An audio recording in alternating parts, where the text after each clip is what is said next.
Hamilcar and Hannibal. The History of the Carthaginian Generals Who Brought Rome to Its Knees. Written by Charles River Editors. Narrated by Michelle Humphreys. Introduction. Carthage was one of the great ancient civilizations, and at its peak, the wealthy Carthaginian Empire dominated the Mediterranean against the likes of Greece and Rome, with commercial enterprises and influence stretching from Spain to Turkey. In fact, at several points in history, it had a very real chance of replacing the fledgling Roman Empire or the failing Greek city-states altogether as master of the Mediterranean. Although Carthage by far preferred to exert economic pressure and influence before resorting to direct military power, and even went so far as to rely primarily on mercenary armies paid with its vast wealth for much of its history, it nonetheless produced a number of outstanding generals, from the likes of Hanno Magnus to, of course, the great bogeyman of Roman nightmares himself, Hannibal. However, the Carthaginians' foreign policy had one fatal flaw. They had a knack over the centuries of picking the worst enemies to fight. The first serious clash of civilizations Carthage faced was against Greece, which rapidly became hostile when the Carthaginians began pushing to spread their influence towards the colonies known as Magna Graecia, Great Greece. Those colonies had been established in southern Italy and Sicily by several Greek poleis, and these territories would become a casus belli for the First Punic War. Certain foreign policy decisions led to continuing enmity between Carthage and the burgeoning power of Rome, and what followed was a series of wars which turned from a battle for Mediterranean hegemony into an all-out struggle for survival. Although the Romans gained the upper hand in the wake of the First Punic War, the Carthaginians brought the Romans to their knees for over a decade during the Second Punic War. Of course, they were led in Italy by the legendary Hannibal Barca, who maintained his army near Rome for nearly 15 years, but never attempted to march on Rome. One overlooked figure in the Punic Wars is Hamilcar Barca, who is now best remembered for being Hannibal's father. However, before Hannibal marched out of Spain, it was Hamilcar who had positioned forces there, and he was already a significant historical figure in his own right. Indeed, had it not been for his death, his legacy likely would have been more important than that of his illustrious son, who is now remembered as one of history's greatest generals. In the history of war, only a select few men always make the list of greatest generals, including Napoleon, Caesar, and Alexander, but they are always joined by Hannibal, who has the distinction of being the only man who nearly brought Rome to its knees before its decline, almost 700 years later.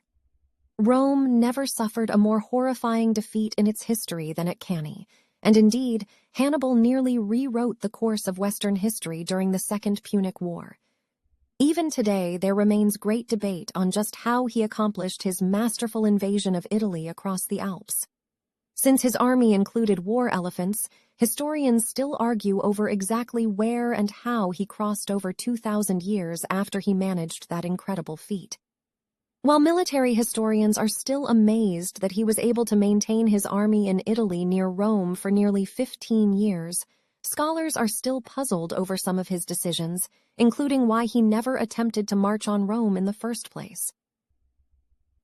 When Hannibal had been in Italy, it had been relatively easy for the Carthaginian oligarchy, particularly the 104, a federation of powerful traders, and Hannibal's chief political rival, Hanno the Great, to marginalize him. For years, his political party, the Barcids, had struggled to obtain even a token amount of funds and troops for his enterprise, but Hannibal's arrival on the scene changed all that. Even his rivals could not deny the simple fact that, all else aside, the man could fight a battle like no other general alive. With Rome threatening invasion, Hannibal was suddenly the necessary hero of the hour. Bolstering his Italian mercenaries with levies from Africa and Carthage, the Carthaginian ruling elite desperately invested the money that Hannibal had begged for throughout the last decade in order to assemble a scratch force capable of at least presenting an appearance of force against Scipio Africanus's army. Hannibal can hardly have been thrilled to see the amount of trouble the Carthaginians went to in order to assemble an army that, had he had his way years before, might well have been completely unnecessary. Certainly it appears that he prepared to take the field with less than his customary ardor. At 45, he was still far from old, but ever since he had first left Carthage, he had spent virtually all of his adult life fighting, and the strain was beginning to tell. By all accounts, he was in poor health and prone to sickness. Indeed, rather than seek to bring Scipio to battle, Hannibal met the Roman general and attempted to talk peace.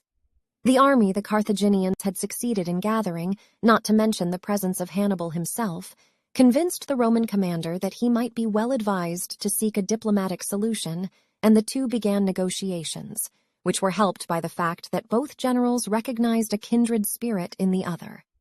Through negotiations, Carthage was forced to give up much, especially considering Hannibal's roster of victories.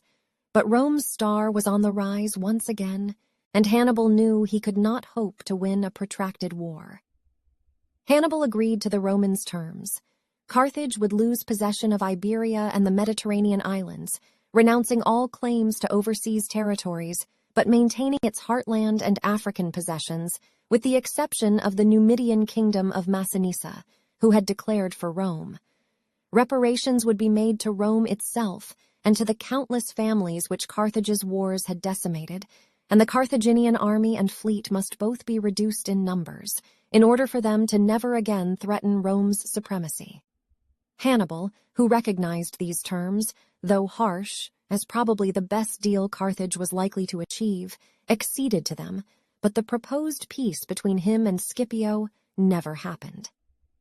While the negotiations were going on, a Roman fleet which had gotten itself stranded upon the coast of Tunisia was seized by the Carthaginian navy and ransacked of all its supplies and equipment. When Scipio heard of this, he furiously demanded reparations, but unaccountably, the Carthaginian oligarchy high-handedly turned him down. Perhaps they felt secure enough with Hannibal at the head of an army on Carthaginian soil to defy Rome, or perhaps the terms of the treaty stung their pride. Whatever their reasons, they could not have committed a bigger diplomatic error if they had gone out of their way to do so. Scipio departed the negotiations in a rage. There would be no terms. Thus, on October 19th, on the plain of Zama in modern Tunisia, battle was joined. For the first time in one of the battles of the Second Punic War, Hannibal had the infantry advantage and Rome had the cavalry advantage. The result would decide the fate of the Second Punic War and the course of history. The founders. The Phoenicians are primarily known in the modern world for creating the oldest confirmed alphabet used as the basis for Arabic script, the Greek and Latin alphabets, and subsequent scripts developed from these. However, they were, for a significant period, also the most important commercial power in the Mediterranean world, responsible for founding a number of colonies, the most important being Carthage. Contrary to claims made in the Old Testament, the Phoenicians were not sons of Ham, but Canaanites. They were a Semitic people speaking a Semitic language. They settled on a narrow strip of land between the mountains of Lebanon and the sea in what came to be known as Phoenicia. It was the Greeks who gave them the name of Phoenicians, meaning dark-skinned, and they were definitely not autochthonous. However, the specific date around which they arrived is still unknown. Phoenicia was well placed for trade as it lay halfway between the Hittites to the north and the Egyptians to the south, and it was a natural stopping-off point for the many caravan routes through which trade in the Middle East flowed. Lebanon was also blessed with a particularly important natural resource, cedar trees, ideal for shipbuilding. Phoenicia became the hub for trade in incense, myrrh, and onyx from Arabia, precious stones, spices, ivory, and perfumed wood from India, horses' linen and cotton from Egypt, gold, ebony, ivory, and slaves from Africa, and wheat and silver from Spain. In addition, Phoenician traders visited as far afield as Austria and Germany, England, the Caucasus, and all the neighboring Middle Eastern states. The Phoenicians also provided manufactured goods, and their factories turned out consumer goods in large quantities. Their Phoenician vases, jewels, necklaces, bracelets, brooches, images of the gods, and textiles in particular came to be highly prized. Their specialties were transparent glass made from the fine white sand found on the coast, and Tyrian purple, a dye made from the murex, which provided the purple color unique to Phoenician mollusks. Their builders were much sought after, and Phoenicians reputedly worked on Solomon's Temple in Jerusalem. As well as building specific monuments, they were contracted to build ports and fleets, such as that of the king of the Neo-Assyrian Empire, Sennacherib of Assyria, who entrusted them with the building of his Persian Gulf fleet. Such high volumes of trade necessitated the keeping of records, and the Phoenicians traded in writing materials, using papyrus from Egypt to replace clay tablets as the main material for recording transactions. Much of this trade in papyrus centered on the city of Byblos, and its name is where the word book derives from. However, it was the related development of the alphabet that proved the most historically significant, as this became the basis for the Hebrew, Greek, Etruscan, Latin, and Cyrillic alphabets. Given this immense contribution to world literacy, it is devastating that all Phoenician literature has been lost to the modern world. Today, only the Maltese language retains some aspects of the original Phoenician language. Significantly, there was no definitive Phoenician state. Instead, there were numerous relatively small towns and cities spread along the coast, all more or less independent but united through their worship of the same gods. According to various Roman and Greek sources, Phoenicians and later Carthaginians sacrificed infants to their gods. Plutarch refers to the practice, as do others, including Tertullian, Plato, and Quintus Curtius Rufus. Livy and Polybius, however, do not. While the bones of many infants have been found in Carthaginian archaeological sites, their cause of death remains a topic of fierce debate. In a child cemetery called the Tophet, the word means roasting place, an estimated 20,000 urns have been uncovered. The Bible asserts that children were sacrificed at the Tophet to the god Moloch. According to Diodorus Siculus's Bibliotheca Historica, there was in their city a bronze image of Cronus extending its hands, palms up and sloping toward the ground, so that each of the children when placed thereon rolled down and fell into a sort of gaping pit filled with fire. Plutarch, however, argued that the children were already dead at the time, having been killed by their parents or with their permission. Modern academics are divided over the issue of infant sacrifice, and there is a growing opinion that the claim was, in fact, a deliberate propaganda invention of the Romans to discredit their enemies. The sites of Phoenician settlements were all very similar, either on islands close to the coast with good anchorage, such as Tyre, or on headlands with a good anchorage that was easier to defend, such as Byblos and Sidon. At various times in history, the Phoenicians came under the sway of larger powers, such as the Egyptians and the Hittites, but nonetheless, through their favorable geographic position, they were still able to develop their trade, largely through founding settlements overseas. Some were essentially concessions, as in Memphis in Egypt, while others were trading stations, some of which then went on to become colonies that expanded into surrounding areas, such as Carthage. Phoenician settlements have been found in Cyprus, Crete, and throughout Asia Minor. At Gades, in modern-day Cadiz, archaeologists have dated its foundations to as early as 1100 BC. Trading stations have also been unearthed in Sardinia, Malta, Gozo, Pantelleria, Sicily, and Ibiza. The Mediterranean rivalry. Carthage was almost certainly founded during the colonization boom of the Phoenician Empire. This was a movement which took advantage of the relative collapse in the fortunes of Greece, Crete, and the Hittite Empire to establish a string of up to 3,000 colonies between Asia Minor and Spain, and Carthage was conveniently positioned smack in the middle of the extremely lucrative Iberia-Asia Minor raw metals route. Although it was a convenient position, Carthage itself was apparently not intended to be anything special in terms of colonizing efforts, particularly because the Phoenician colonial method differed radically from the Greek variant. While the Hellenes would create a settlement that was self-sustaining and almost always self-governing, while still retaining ties of alliance and friendship with the so-called mother city on mainland Greece, the Phoenicians, both for administrative control reasons and due to population constraints, did not, as a rule, create self-sufficient colonies. Instead, the Phoenicians exerted more control over the settlements, particularly when it came to trade regulations. Thus, the settlement which gradually spread upon the hill of Byrsa was very low in the food chain.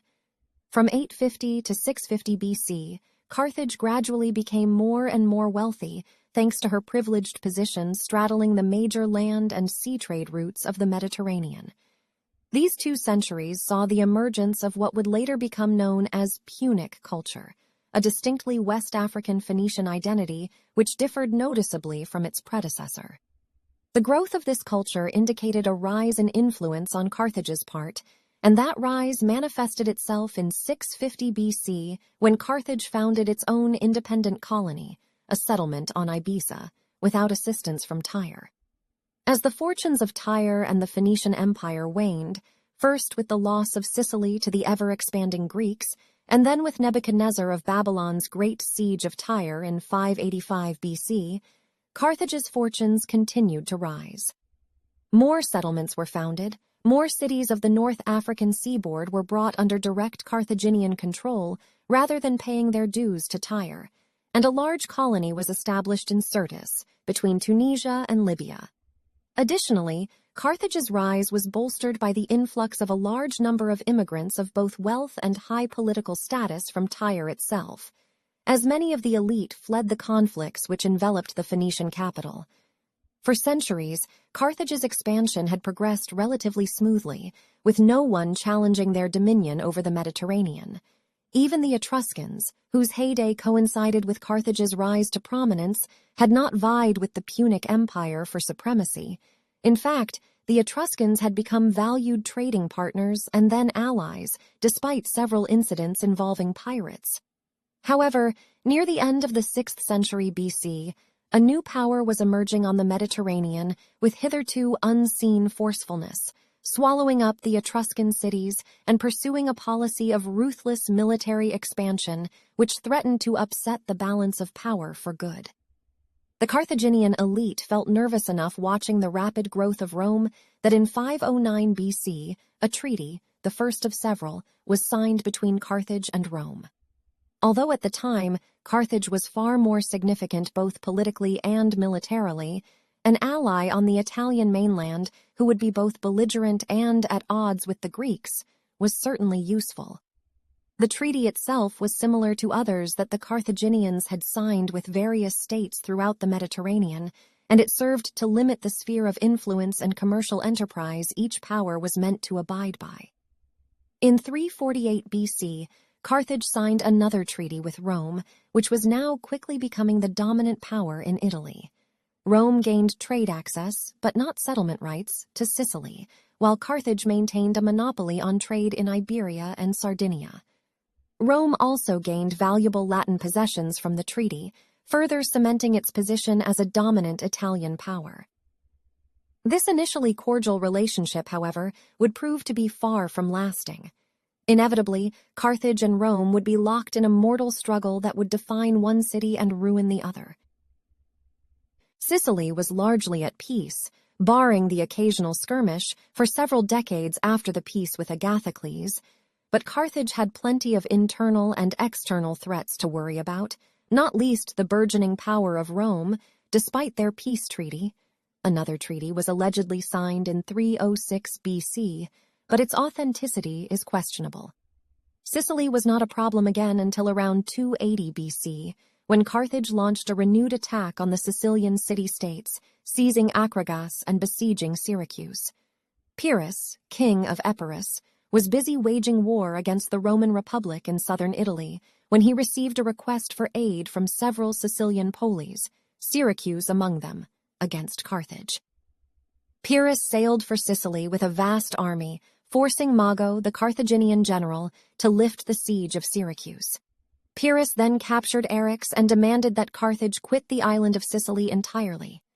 When these terms were refused, he once again defeated the Carthaginian army in the field in 276 BC. However, Pyrrhus, able general though he was, had made himself increasingly unpopular among the Sicilian poleis, both for his blatant power-grabbing and for his cavalier treatment of allies, so much so that he was forced to depart from Sicily. Pyrrhus's fleet suffered a heavy defeat at sea at the hands of the Carthaginian navy, and he would go on to a crippling campaign in southern Italy, which eventually resulted in Rome absorbing virtually the entire lower half of the Italian peninsula into its own domains, bringing its borders onto Carthage's Sicilian doorstep. Something had to give.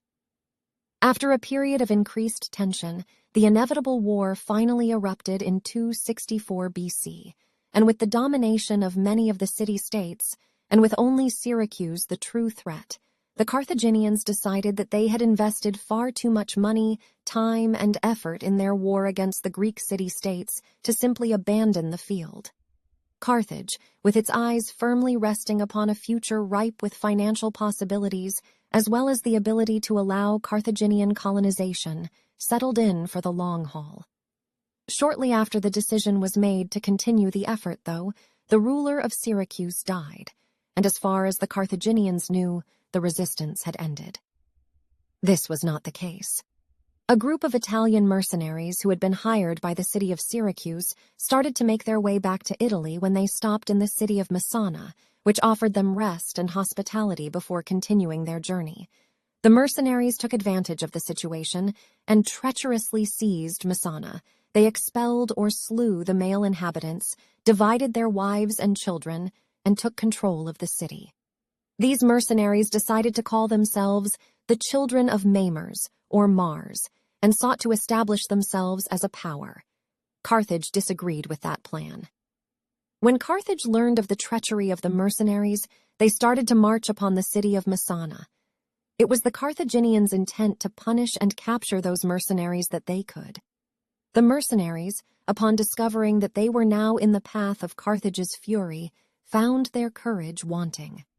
The mercenaries decided to petition Rome to intercede upon their behalf. The mercenaries reminded the Roman Senate in their plea that the mercenaries were Italians and that it was the responsibility and duty of Rome to come to their aid. To leave the mercenaries to the fate which Carthage was going to dictate would show that Rome had no power over Sicily, and that, more importantly, Rome was ignoring its responsibilities to watch out for its Latin brethren. For its part, Carthage was not concerned with any plea that the mercenaries made. Carthage believed that the treachery of the mercenaries, so foreign to the rigorous decorum and high moral standards of the Roman culture, would prohibit the Roman Senate from voting to send any sort of assistance to the mercenaries. However, Rome's reasons for fighting the First Punic War were as clear-cut as Carthage's. Rome sought to not only protect its own holdings in Sicily, as well as their allies, they were also concerned about either the Greeks or the Carthaginians increasing their strength on the island. Such a buildup of strength would directly affect the safety of Rome itself. In addition to protecting itself, Rome also had economic reasons. Obtaining more influence on Sicily would increase trade and the ability to export materials to new markets. City-states defeated would not only be allied to Rome, but some of the conquered states' lands would be doled out to worthy Roman citizens. Thus, when the Italians who had seized Messana sent a delegation to the Roman Senate seeking assistance, the Roman Senate could not refuse to protect Italians who appealed to them avowedly as the head of the Italian Confederation for aid against the Greeks and Carthaginians. The Roman Senate, honor-bound, could not look calmly on while the city of Messana fell into the hands of the Carthaginians. Understanding these needs, the Roman consuls found that they were able to raise a patriotic cry of Italians against foreigners. With this public backing, the Roman government could successfully prepare the state for war against Carthage. In addition to the requirements of Roman honor, there was the basic necessity to maintain the protective barrier around the city of Rome. The Roman Senate understood that the city of Messana could be used by the Carthaginians as a standing menace to their Roman power and a vantage ground in the great conflict. The Roman government was quite sure this would be the case in the near future. Originally, Carthage was a monarchy, but by the 5th century BC, it had a form of government not dissimilar to that of Republican Rome. It had suffetes as chief magistrates rather than consuls, a senate, and an assembly, and a board of judges was formed after an unsuccessful military coup to control army commanders. Around the same time as the introduction of the Board of Judges, the policy of relying on mercenaries rather than troops raised from the population was introduced. The exception was the Sacred Band, a unit akin to the Praetorian Guard made up of Carthaginian aristocrats. Aristotle analyzed the constitution of Carthage and seemed impressed by what he observed. The choice of leaders depended on eminence rather than age, and those who were co-opted into office served for lengthy periods. Indeed, those in office should be not only the most efficient, but also the wealthiest, and Aristotle argued that only the rich could be good rulers and have the time to devote to their duties. Of course, this seems to ignore the fact that the Carthaginian system lent itself to corruption, where the highest offices were for sale, and those who bought power inevitably demanded a return on their investment. Hamilcar hailed from a family jockeying for power within this structure, and the absence of Carthaginian sources and a general scarcity of information regarding the background of the Barca family has ensured that the origins of the powerful dynasty have attracted scholarly interest recently. Plenty of the attention has concentrated on the actual origin of the name Barca itself. Some suggestions state it comes from the city of Bars, a Cyrenaic city, while others conclude that since Hamilcar was the first notable historical figure to have the name Barca, it could have been a nickname, meaning lightning in his case. The rationale behind this conclusion is that the name derives from a Phoenician word equivalent to the Greek epithet keraunos, although there is an absence of primary sources referencing this idea. That said, the fact that the name Barca was passed on to Hamilcar's sons indicates it was likely a family name. As for his first name, Hamilcar is the Latinization of Hamilcus, the Hellenized form of the common Semitic Phoenician Carthaginian masculine given name that means Melkart's brother. Hamilcar's family is thought to have come from Cyrenaica, possibly settling in Carthage as late as the 3rd century BC. Textual evidence coming from Polybius and Diodorus could explain the family's apparent animosity toward the Carthaginian Council of Elders and their departure to Spain.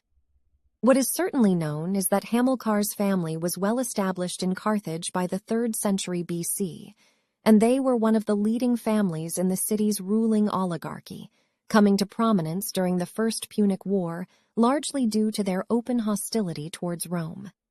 They argued that the rising new power of Rome constituted a serious threat to Carthage's mercantile power, and that Rome had to be confronted and contained at all costs.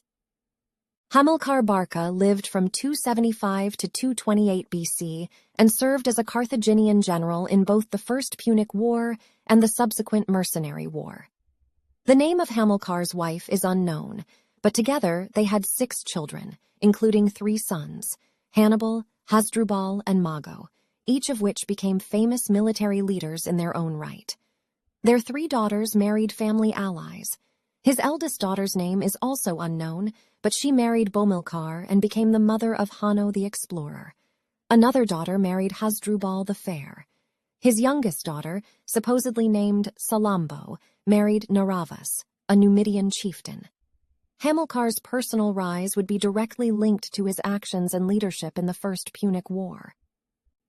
The First Punic War. In the First Punic War, as in previous conflicts, Carthage had relied upon the hiring of mercenary troops. These troops, coming from all around the Mediterranean and specializing in a wide array of weapons and tactics, were commanded by their own native officers. The various mercenary units, however, were under the command of a professional Carthaginian soldier. On Sicily, the Carthaginians had landed their mercenary units, but never together or with a clearly designed or coordinated plan of attack. The Battle of Agrigentum also caused a shift in policy among the Carthaginian military elite.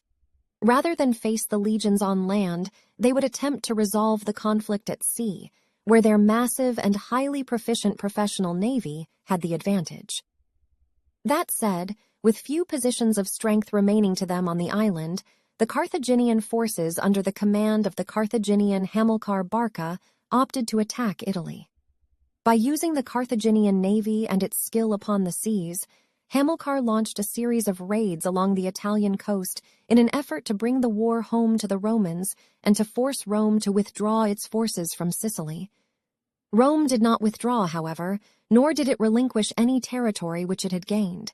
Instead, it held firmly onto the conquests they had made on land. That said, by 260 BC, it was clear that the war's focus would switch to the sea. Indeed, as it would turn out, the decisive actions in the First Punic War were on the seas. For Rome, the First Punic War was the beginning of its martial navy. While Rome had sailors who were fairly adept at plying the trade routes through the Mediterranean, they didn't enjoy any sort of maritime prowess in regards to warfare upon the sea. Upon the outbreak of war with Carthage, however, this all changed. The Carthaginians were the undeniable superpower on the Mediterranean and had been for centuries. They could, quite literally, sail circles around the Roman navy at the beginning of the war. The Romans, however, were quick learners, something the Carthaginians discovered to their detriment, and the First Punic War saw the largest naval engagements until the 20th century. At the beginning of the war, the Carthaginian navy, manned by native Carthaginians and not mercenaries, were fully capable of defeating the few ships which the Romans were able to launch. The Carthaginian navy was also able to force the Roman troopships off of their marks, making them land farther from their intended destinations or forcing them to attempt night crossings, which were always dangerous even for the most skilled sailors. Rome, however, soon learned how to build ships equal to the Carthaginians through the capture of the Carthaginian ship. The Roman navy was dealt a crushing defeat at the Battle of Lipara, but Rome did not take this defeat lying down. Instead, the Senate authorized a massive financial package for the navy, boosting wartime production to hitherto untold and virtually unsustainable levels, so that more than 100 Roman triremes were constructed within less than 2 months, a monumental undertaking. Once Rome had the ships, however, the Romans still needed to find experienced captains and crews to use those ships effectively, so a stopgap solution was developed: the corvus. Rather than ram the enemy ships and try to sink them, the Roman galleys would close alongside the Carthaginians and then drop the corvus, a hook-ended bridge, onto the enemy deck, linking the ships together. Once that was in place, Roman legionaries would swarm across the bridge, effectively turning a naval battle into a land one and returning the combat to terms which were favorable to them. The Carthaginians suffered grievously at the hands of this brilliantly simple device, though it was eventually phased out of service as the Roman navy became as adept as its Punic counterpart, and would gradually lose supremacy on the Mediterranean over the duration of the war. By 257 BC, Carthaginians had ceased their raids upon Italy, and a year later, the Romans decided to test their burgeoning naval skills once more in what would be known as the Battle of Cape Ecnomus, perhaps the largest naval battle in all of antiquity. Both fleets were of such immense size that each one had 2 separate commanders. For the Roman fleet, these commanders were the consuls Marcus Atalius Regulus and Lucius Manlius, while the Carthaginian commanders were Hanno and Hamilcar. Both Hanno and Hamilcar were battle-tested commanders, while the consuls were elected officials. The forces were evenly matched in spite of the Roman navy's relative youth and inexperience, and the battle was a long and fierce fight. Eventually, the Romans defeated the Carthaginians and drove them away from the Italian coast, taking hold of the ships abandoned by the Carthaginians and adding them to their fleet.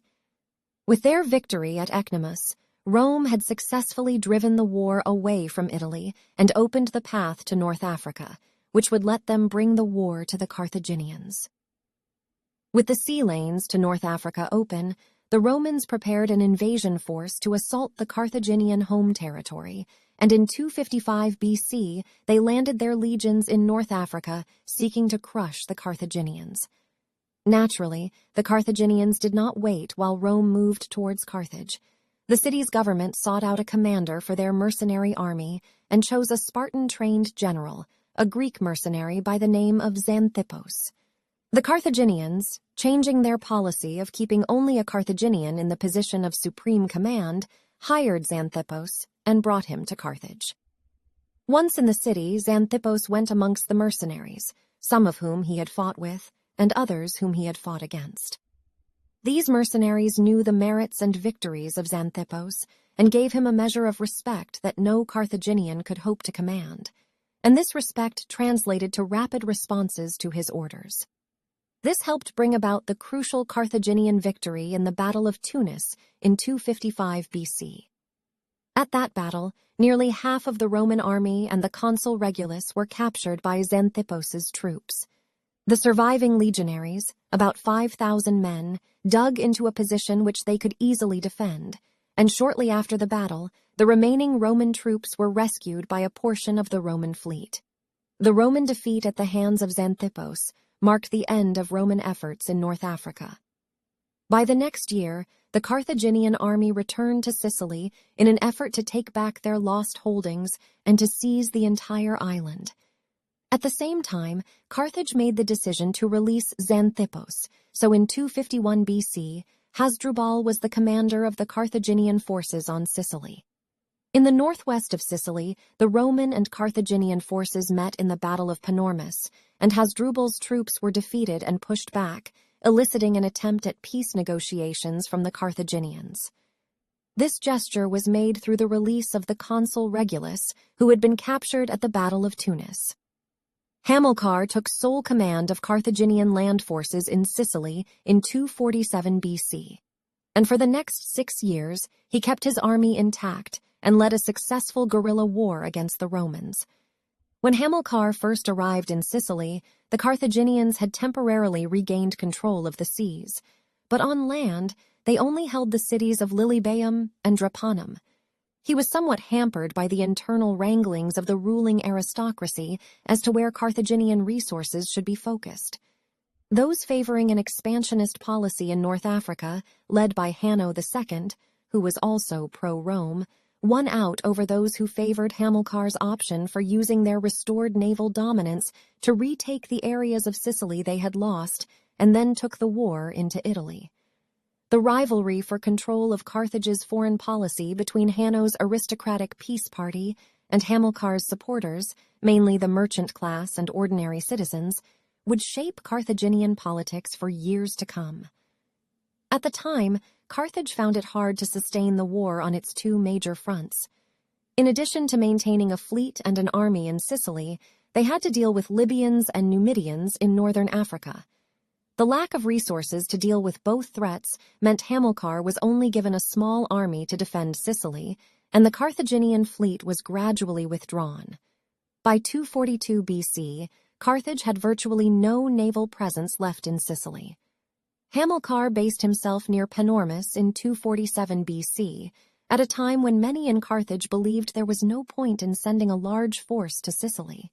With such a small force and no money with which to hire new troops, Hamilcar's strategic goal was basically limited to maintaining a stalemate. He was frustrated by the fact he had neither the means to prosecute the war, nor did he have the delegated authority to reach a peaceful settlement. The troops he did have were almost entirely mercenaries drawn from numerous nations. However, Hamilcar's leadership skills were first revealed in his ability to shape the unprepossessing collection into an effective fighting force, while his tactical genius proved invaluable in the war against the Romans in Sicily. Military strategists have long compared Hamilcar's employment of combined arms tactics to similar approaches used by Alexander the Great and Pyrrhus. The difference is that Roman commander Quintus Fabius Maximus had a much larger force than his adversary, no supply problems, and room to maneuver, while Hamilcar was hemmed in, had a far smaller army than the Romans, and was dependent on seaborne supplies from Carthage, which proved unreliable. Having arrived to find a dispirited and disgruntled army, Hamilcar's first task upon taking up command in the summer of 247 BC was to deal with the rebellion of the mercenary troops, who were exasperated at Carthage's failure to pay them. Hamilcar took decisive action, murdering some of the ringleaders at night, drowning many others at sea, and dispersing more in different parts of North Africa.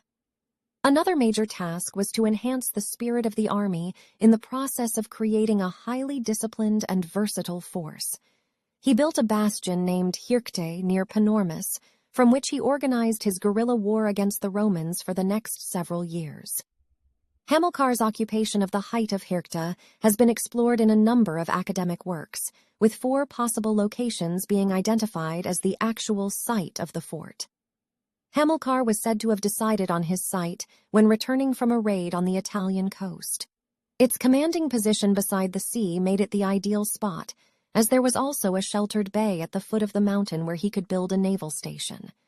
Polybius recorded the site as being at or over Hircte between Eryx and by the sea at Panormus, and he described the mountain as a steep height rising from the surrounding country to a considerable height. Of this, the circumference of the top crest is not under 100 stades. The site enclosed by which is well pastured and cultivable, lying suitably protected against the sea winds, quite spared from life-threatening animals. Both the seaside and the side looking inland had inaccessible cliffs, while the other sides needed only slight and limited preparation for an effective defense. A hillock served as a citadel and observation point, with the position commanding a convenient harbor for the trip from Drepana and Lilybaeum to Italy, in which there exists a plentiful supply of water. Hamilcar was not, however, content to sit in his impregnable fortress, and he began planning and carrying out raids to disrupt the Romans, going even beyond Sicily. For example, he raided Locri in Bruttium and the area around Brindisi in 247 BC, and he also carried out seaborne raids ranging from Catana in Sicily to Cumae in central Italy. On the other hand, Hamilcar did not allow himself to be drawn into a large set-piece battle, so he won no major confrontation and recaptured no cities lost to the Romans during this period. Instead, he waged a relentless hit-and-run campaign that proved a constant drain on Roman resources. A Roman army led by consuls Marcus Autocilius Crassus and Marcus Fabius Licinius failed against Hamilcar in 246 BC, and the consuls in 245 BC, Marcus Fabius Buteo and Attilius Bulbus, fared no better. In the following year, Hamilcar moved his army to the slopes of Mount Eryx at night to provide support to the besieged garrison in the neighboring town of Drepana. He then retook the town of Eryx, which had been captured by the Romans a few years earlier, and evacuated the population to Drepana. Hamilcar continued his campaign from his new base for another 2 years. While Drepana kept him resupplied, by that time all Carthaginian ships had been recalled, so he was unable to launch any seaborne raids. A well-known story of Hamilcar's attitude comes from a raid authorized by him, but led by an officer named Bodostor. Hamilcar had given instructions that troops were not to plunder but simply attack, inflict damage, and retire quickly. Bodostor disobeyed his instructions, and his force was caught by the Romans, who inflicted heavy casualties on the Carthaginians. Hamilcar asked for a truce to bury the dead, but the Roman consul Fundanius refused, saying that Hamilcar should request a truce to save the living. Hamilcar responded by attacking and inflicting severe casualties on the Romans. When Fundanius requested a truce to bury his dead in turn, Hamilcar replied that his quarrel was only with the living, and the dead had already settled their dues. He subsequently granted the truce. The Romans' inability to defeat Hamilcar or take the remaining Carthaginian-held cities resulted in their decision to construct a new fleet in 243 BC and consolidate control of the sea and cut all of Hamilcar's links to home. Whether due to this new initiative or the constant raiding, Celtic mercenaries tried unsuccessfully to let the Romans into the Carthaginian base. Hamilcar had to promise huge rewards to keep the rest of his army loyal, but this tactic would later have severe repercussions. By then, Rome was very nearly bankrupt and had to borrow from its wealthiest citizens to build a new fleet of 200 quinqueremes. The fleet enabled the Romans to seize the harbors at Drepana and Lilybaeum, while Roman soldiers built siege works around Drepanum. The belated attempt by the Carthaginians to counter the Roman fleet failed at the Battle of the Aegates Islands in 241 BC, a battle confirming and completing Sicily's isolation from Carthage. From the Carthaginian perspective, the situation was untenable, and it was Hamilcar who was delegated to open negotiations with Roman commander Gaius Lutatius Catulus. In turn, Hamilcar nominated Gisco, a Carthaginian commander of Lilybaeum, to lead the talks. Hamilcar's reluctance to put himself at the head of the negotiating team was arguably based on the fact that Carthage often brought defeated generals and admirals before the tribunal of 100 and had them crucified. It is not surprising that Hamilcar was keen to protect himself from that possibility if the Roman terms proved unacceptably harsh. The Peace of Lutatius was a treaty intended to replace all other treaties between the two combatants. Initially, the Romans demanded that the Carthaginians leave Sicily entirely and commit to never attacking Syracuse or Rome's allies. In addition, Carthage was required to pay Rome 2,200 Euboean silver talents, approximately 56 tons, over a 20-year period as reparations. The Carthaginian troops were to lay down all weapons, and any Roman deserters were to be handed over.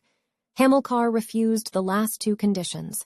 Lutatius then threatened to have the Carthaginian troops pass under the yoke. Hamilcar still would not agree. Lutatius relented, and Carthaginian soldiers were later allowed to leave Sicily under arms. In effect, Hamilcar secured the concession that the Carthaginian army could retire without tokens of submission. The Comitia Centuriata in Rome, however, would not ratify the agreement negotiated, and a commission led by Quintius Lutatius Circo, brother of the consul and consul himself in 240 BC, amended the treaty and added new conditions. Carthage would evacuate all islands between Italy and Sicily and pay 2,200 silver talents in 10-year installments, with 1,000 talents to be paid up front. Carthaginians held by Rome were to be ransomed, but any Romans held by Carthage had to be freed without payment. All Carthaginian warships were excluded from Italian coastal waters and those of their allies. The injunction not to make war on allies was retained in the new proposals, and a directive banning Carthaginian involvement in the internal affairs of allies was added. There were further detailed conditions, including a provision that neither side would seek to recruit soldiers, levy tributes, or build public buildings on the other's territories. Polybius suggests this final clause replaced the one specifying that Carthage would not attack Syracuse. Hamilcar argued for the clause, possibly to save face, given that the new conditions imposed by Rome were harsher than those originally agreed upon. Alongside his forces in Drepana and Eryx at Lilybaeum, Hamilcar surrendered, and he returned to Carthage, leaving Gisco to organize the evacuation of mercenaries to Africa. When he reached Carthage, he announced his retirement. However, his mercenaries were unhappy at what they considered to be his abandoning them, and they were not prepared to simply accept the situation. The Mercenary War. The result of the First Punic War was a complete dearth of money in Carthage, which was a serious problem because Carthage relied chiefly on mercenary armies. Thousands of mercenaries throughout the Carthaginian Empire were suddenly not getting their wages, and the result was inevitable. War. An all-out insurrection of mercenary contingents throughout the Punic Empire, including Iberia, Sardinia, and Corsica, and a renewed attack from the subjugated Libyan tribes followed. Suddenly, Carthage was fighting for its very life and grudgingly accepting military and financial aid from her two old enemies, Syracuse and Rome. Ironically, Hamilcar's success had made the mercenary war possible in the first place.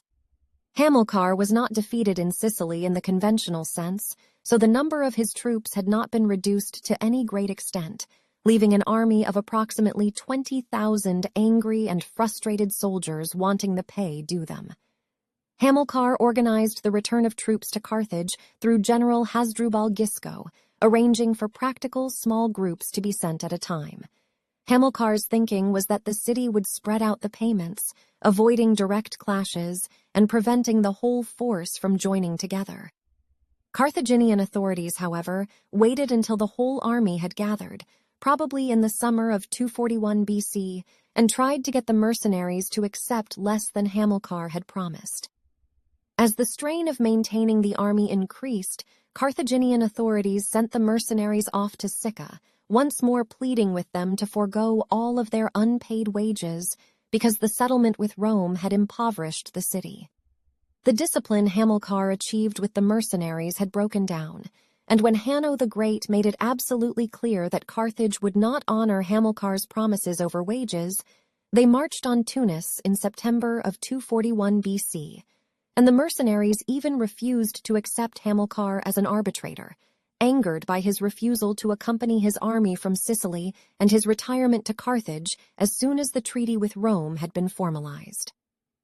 Panicking at the nearness of such a hostile force, the Senate agreed to pay in full, but the mercenaries responded by demanding even more. Hasdrubal Gisco, who had a good reputation with the army, was brought over from Sicily in late 241 BC and sent to the camp with enough money to pay most of what was owed. He distributed what he had available and promised that the balance would be paid as soon as possible. It is highly probable the revolt would have ended at that point, if not for Spendius and Mathos's intervention. Spendius was an escaped Roman slave who had joined the Carthaginian army in the First Punic War at some point prior to 241 BC, and though Spendius's date of birth is unknown, as are most details of his activities prior to his coming to prominence as the mutiny's leader, he was elected co-general with an African named Mathos.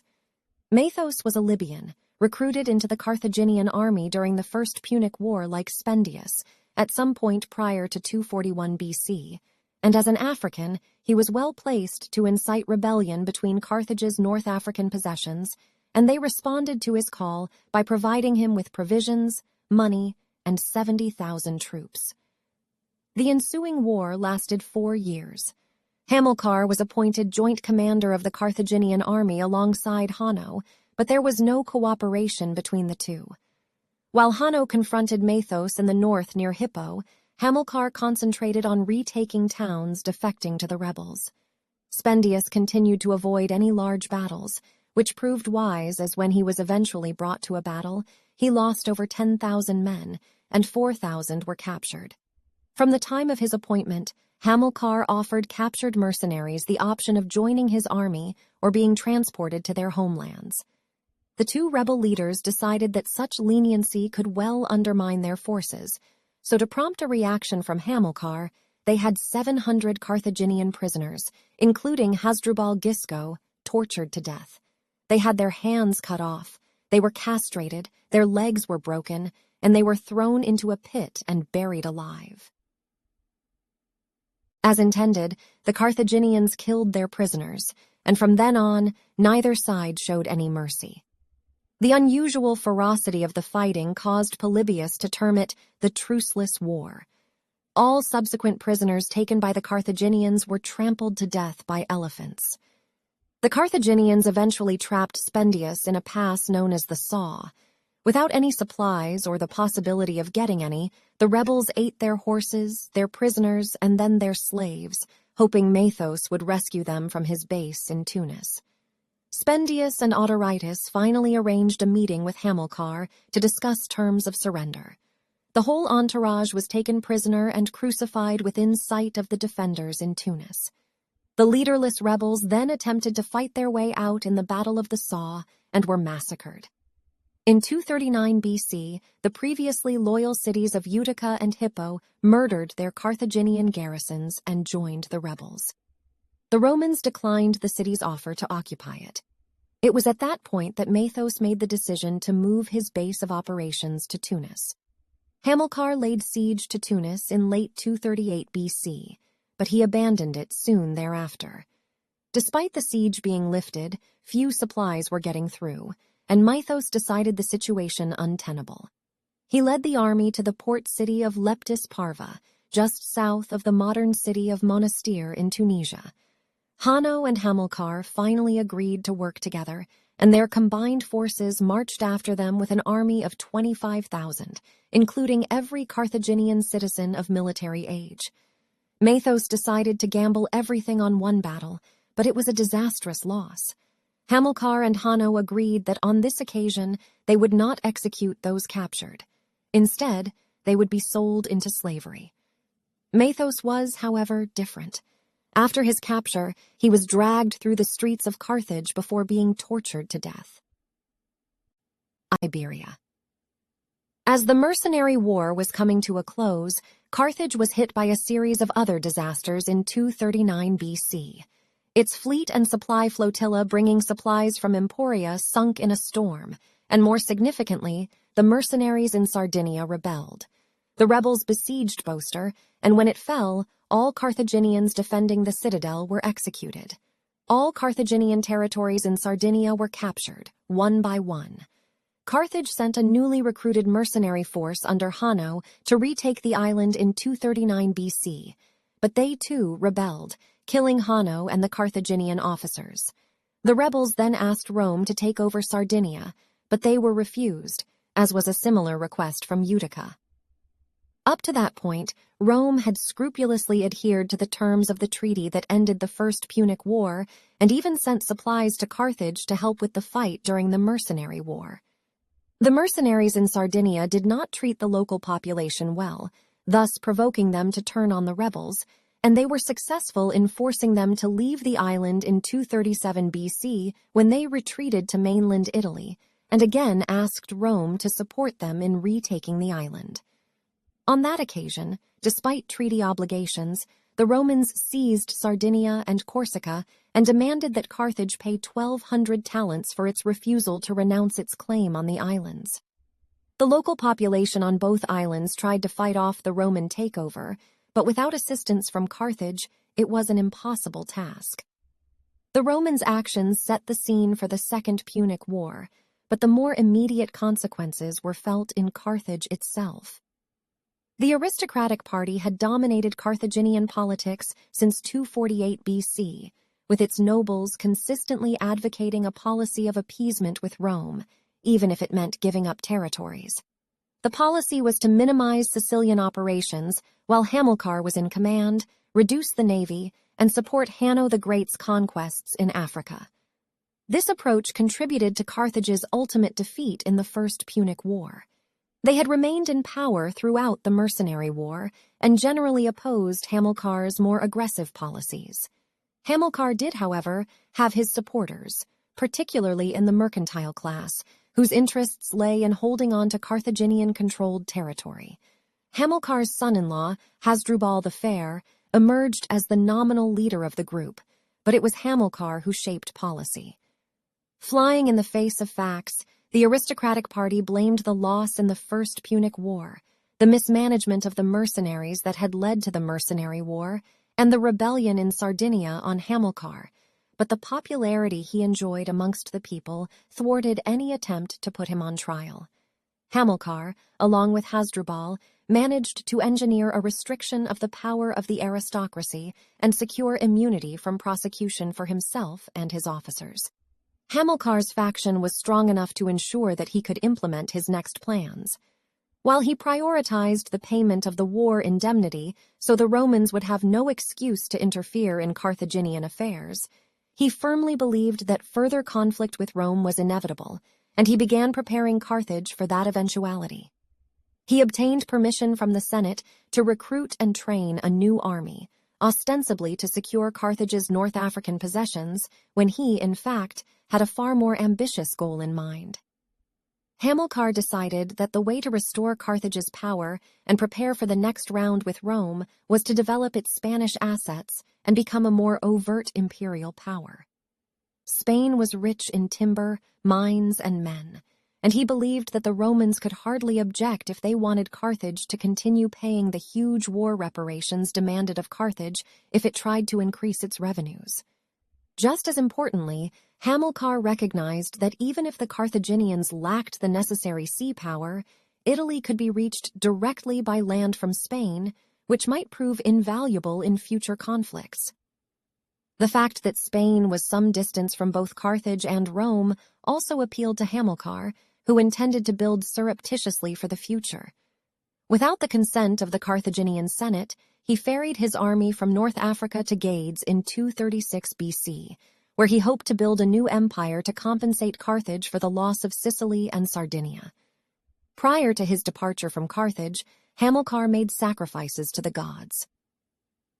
Though he was a child, Hannibal had begged his father to accompany the expedition to Spain. At first, it appears as though Hamilcar was reluctant to let someone so young join him on his campaign, but due to repeated pleas by Hannibal, he seems to have relented.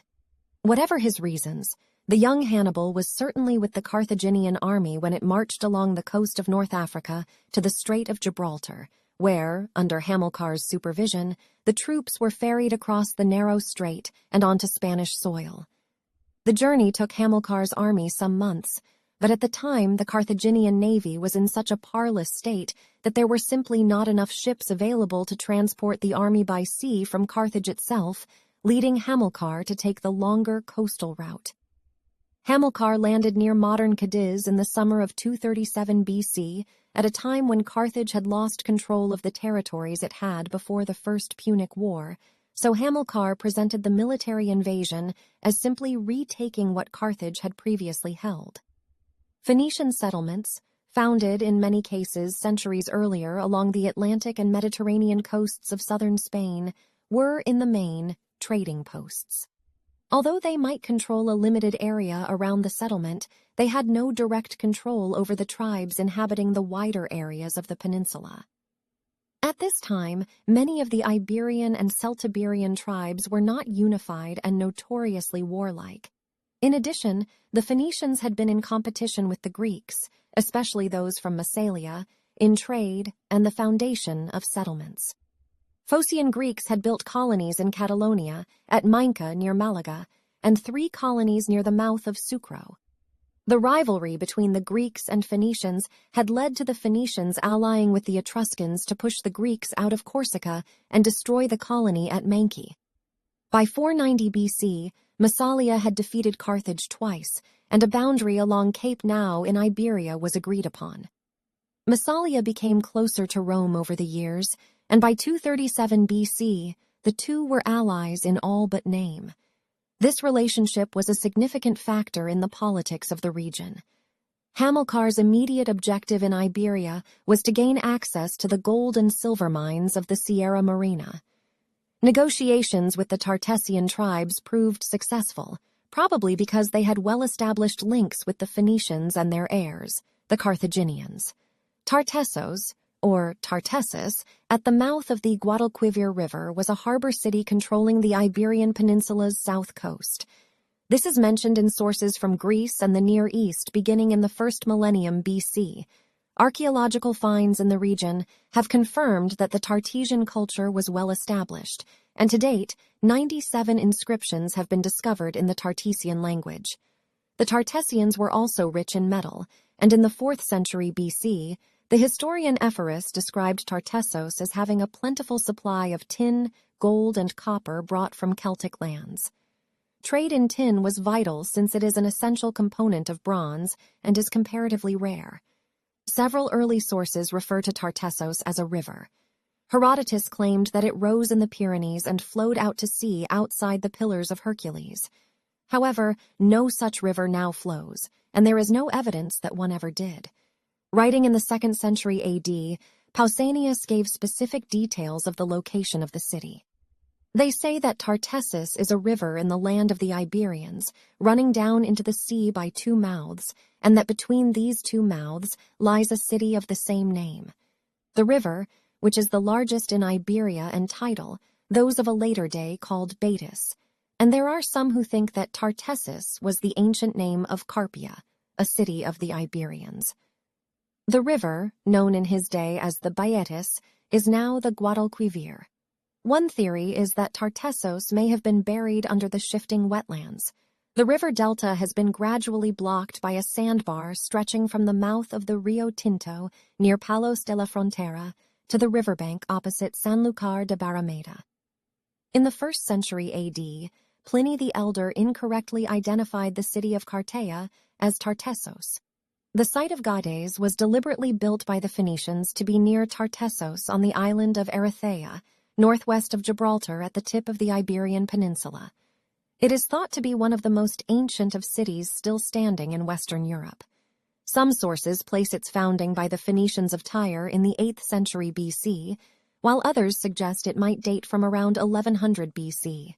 but either way, it was primarily a seasonal trading post, providing the Phoenicians with access to the vast mineral wealth of the area.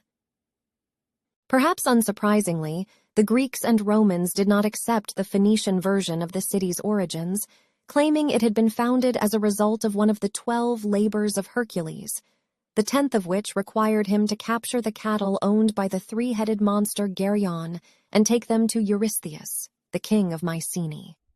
This labor involved his traveling the known world, and when he arrived at the western end of the Mediterranean, he created the Pillars of Hercules, also known as the Gates of Cadiz. After capturing the cattle, Hercules built a huge mountain, and when he split it apart, he brought about the separation of the continents of Europe and Africa, thereby connecting the Mediterranean Sea to the Atlantic Ocean via the Strait of Gibraltar. The legend does not actually address the issue of who built the city, but all archaeological evidence indicates it was the Phoenicians. The city became a battleground for control of the western Mediterranean Sea. With the decline of the Phoenicians in the east and the rise of Carthage in the west, the status of the site changed, and in 500 BC, it was integrated into the growing Carthaginian Empire. This provided Hamilcar with a ready-made base for his forays into southern Iberia. However, his negotiations were not as successful with the Turduli as they had been with Tartessos. Quoted by Strabo in the 1st century AD, Pythias claimed the ancestral homeland of the Turduli was located north of Turdetania, the region where the kingdom of Tartessos was located in the Baetis River Valley. The Turdetani, or Turduli, tribe near the foothills of modern Seville and Cordoba were implacably opposed to Hamilcar. They had support from a number of Celtiberian tribes and were under the command of Istolachio.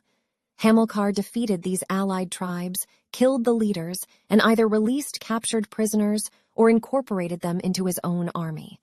His next opponent was another confederation of Celtic tribes, but this time their leader was Indortus, possibly Istolachio's brother, who was able to field a force of nearly 50,000. Immediately after defeating the Turduli, Hamilcar invaded the land of the Lusitanians and the Vitones, part of modern-day Portugal, without opposition. But when he returned to the south, Indortes was waiting with his army. Despite his numerical advantage, Indortes retreated to higher ground. The Carthaginians surrounded him, and battle commenced. Indortes and much of his army turned tail and escaped. Hamilcar pursued and captured Indortes, had him tortured, blinded, and finally crucified. Hamilcar continued with this policy of inflicting savage cruelty on leaders opposing him, but offering generous terms to the ordinary troops. After defeating Indortes, 10,000 erstwhile foes joined Hamilcar, and all local cities allied with him. Having secured control over the mines as well as the river routes of Guadalquivir and Guadalete, giving access to the mining area, Gades began minting silver coins in 237 BC, but Carthaginians took control of the mines and introduced new technologies to increase the production. Control of the mines meant that Hamilcar could pay for his mercenary army, as well as send silver ore back to Carthage to help pay off the war indemnity. In so doing, he stifled any excuse Rome might have had for interference in Carthaginian affairs. Hamilcar quickly consolidated his position in southern Iberia to the extent that, in 236 BC, he could send Hasdrubal the Fair with an army to Africa to put down a Numidian rebellion. Hasdrubal defeated the rebels, killing 8,000 and taking 2,000 prisoners before returning to Iberia. After subduing Turdetania, Hamilcar moved east toward Cape Now, meeting fierce resistance all along his route. Even previously friendly tribes, such as the Bastatani, refused to allow him unchallenged progress through their land. There followed 4 years of constant campaigning, resulting in the total subjugation of the area between Gades and Cape Now. During those years, Hamilcar created a professional army of Iberians, Africans, Numidians, and other mercenaries that his son Hannibal would later lead across the Alps. By 231 BC, Hamilcar had consolidated his Iberian territorial gains and founded the city of Acre Leuca, modern-day Alicante. In securing the area, Hamilcar also took over areas surrounding a number of Massalian colonies near the mouth of Sucro River. Massalia was so alarmed by the Carthaginian advance that it reported its concerns to the Romans, who finally decided to investigate the matter. While Hamilcar was busy campaigning in Iberia, Rome was busy trying to consolidate its control in Sardinia, Corsica, and Liguria, where the locals continued to put up stiff resistance to the Roman occupation. Rome suspected the Carthaginians of aiding the insurrectionists and sent embassies to Carthage throughout the 230s BC, accusing them of interference and threatening reprisals if it did not stop. In 231 BC, a Roman embassy was sent to Hamilcar in Spain to inquire about what he was up to and what his intentions in the peninsula were. Hamilcar replied that his only goal was to gather enough booty to pay off the war indemnity. The Romans were apparently happy with his assurances and withdrew. Hamilcar's campaigns continued successfully, and he even began to consolidate his gains by founding a string of cities, including, popular legend has it, the port city of Barcino, perhaps a derivation of Barca, his family name, on the site of modern-day Barcelona. After the foundation of Acre-Loic, Hamilcar moved northwest, but there are no records of his subsequent campaigns. During this time, Hannibal grew to adolescence, tutored in warfare by Greek instructors who instructed him by detailing the conquests of Alexander the Great, Alcibiades, and Pyrrhus of Epirus, all of whom he would come to greatly admire and hold in high esteem. Of course, Hannibal also witnessed his father Hamilcar's successes as a commander firsthand. It is likely that Hamilcar himself, when campaign matters permitted, would have taken time to instruct his son himself, for they appear to have been close. Indeed, Hamilcar was determined that Hannibal himself, when the time came, should take up his mantle and proceed with the crusade that had occupied most of his military life, the destruction of Rome. Hamilcar had never recovered from the humiliation of being defeated by the Republic's forces, and he longed for the day when he might lead Carthage's troops against Rome once again. To this end, he spent much time instilling in his son an implacable hatred of Carthage's sworn enemy. Such was Hamilcar's zeal for his cause, and his desire to bind his son to it, that he had Hannibal accompany him to a shrine in the town of Pensacola, near modern Valencia, and bid him swear upon the altar that he would be Rome's enemy forever. Hannibal duly did so, adding, "As soon as I have come of age, I swear that I will bring Rome low by fire and the sword." In the winter of 228 BC, Hasdrubal the Fair was sent on a separate campaign, while Hamilcar besieged an Iberian town before sending most of his troops to winter quarters at Acre-Loica. Meanwhile, the leadership of Celtic tribes opposed to Hamilcar fell to Orisius. The first mention of him is in reference to the aid he provided to the city of Helice, which was besieged by Hamilcar at that same year. He may have fought alongside Installacio and Indortes, but he was an able and cunning commander, more so than either of them. Orisius pretended to want an alliance with Hamilcar, but as soon as he felt the Carthaginians had lowered their guard, he attacked and dealt Hamilcar his first defeat in Iberia. The Carthaginians tried to use their war elephants in battle, but Orisius came up with a strategy to counter them by driving a herd of fighting bulls with torches on their horns into the elephants. The elephants stampeded in panic, causing chaos in the Carthaginian lines and burning their camp. For some historians, this is the battle in which Hamilcar died, but there are other accounts. For example, those by Diodorus and Appian say he drowned in a river when he fell from his horse while being pursued by the Oretans. Zonaras asserted that Hamilcar died in the Carthaginian camp while escaping from his own rampaging elephants. Finally, Polybius argued that all of these accounts are false, and Hamilcar survived the battle but was killed sometime later in another battle against Iberian tribesmen. Modern historians believe it is likely Hamilcar died in battle against the Vettoni, who lived across the Tagus, west of Toledo, north of Turduli, and northwest of Oretani territory. His death would be avenged the following year in 227 BC, when Orisius was decisively beaten by Hasdrubal the Fair, commanding an army of 50,000 men, 6,000 horsemen, and 200 elephants. Oresius was executed on the basis that he had been the primary cause of Hamilcar's death, and the 12 cities he controlled had fallen to the Carthaginians. In a relatively short span of 8 years, Hamilcar had secured a large expanse of territory in Iberia using a combination of military force and diplomacy, and despite his premature death, he succeeded in restoring Carthage's financial situation to the extent that it could contemplate fighting Rome again.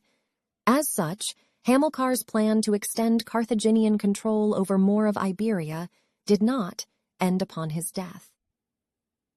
Hamilcar's son-in-law, Hasdrubal, took command in the wake of Hamilcar's death and quickly took territory up to the river Ebro.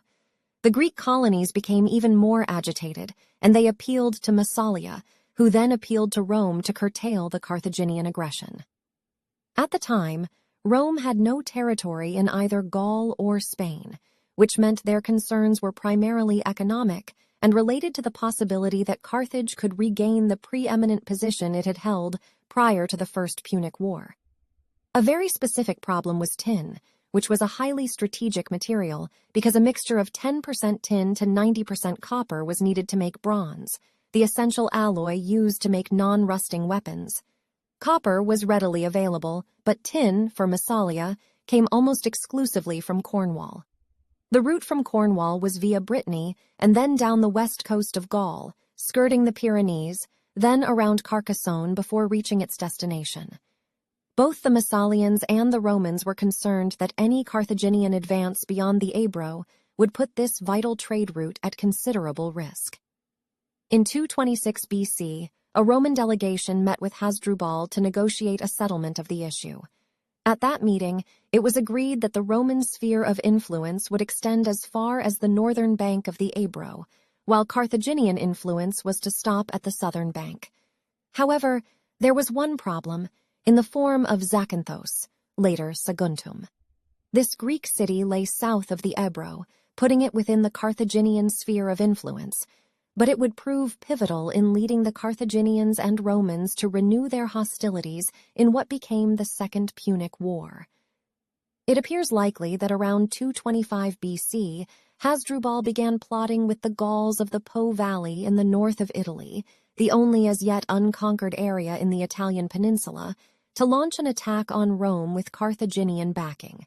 But the Senate got wind of the plan and ordered a preemptive strike of their own, leading to a 5-year war, which eventually led to the annexation of the Po Valley. Hasdrubal himself was assassinated in 221 BC, possibly with Roman collusion. Rather than solve the Romans' problems, however, Hasdrubal's death brought about the rise of the most famous Carthaginian of all. Hasdrubal was succeeded by his brother-in-law and Hamilcar's son, Hannibal. In 237 BC, legend has it that when Hamilcar was about to set off to Spain, Hannibal, then 9 years old, begged his father to take him with him.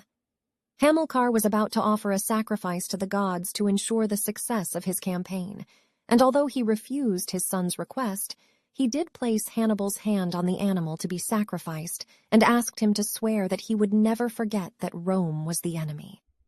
Whether that legend is true, the Barcids no doubt felt Carthaginian humiliation at the hands of the Romans very deeply, and all of Hamilcar's sons opposed Rome throughout their lives.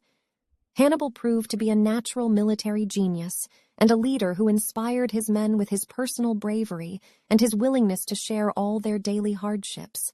He was elected as leader by the troops without the permission of the Carthaginian Senate, but the politicians at home could not do anything other than endorse their choice.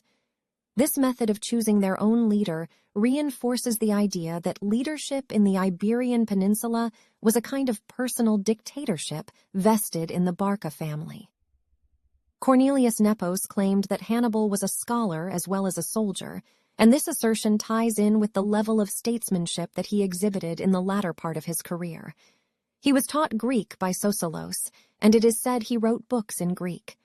For 2 years, Hannibal bided his time, consolidating his position in the Iberian Peninsula and massing his forces, abiding by one of the greatest military truths, and one which doubtless his tutors and his father, with their tales of Alexander and Alcibiades, had contributed to instill in him.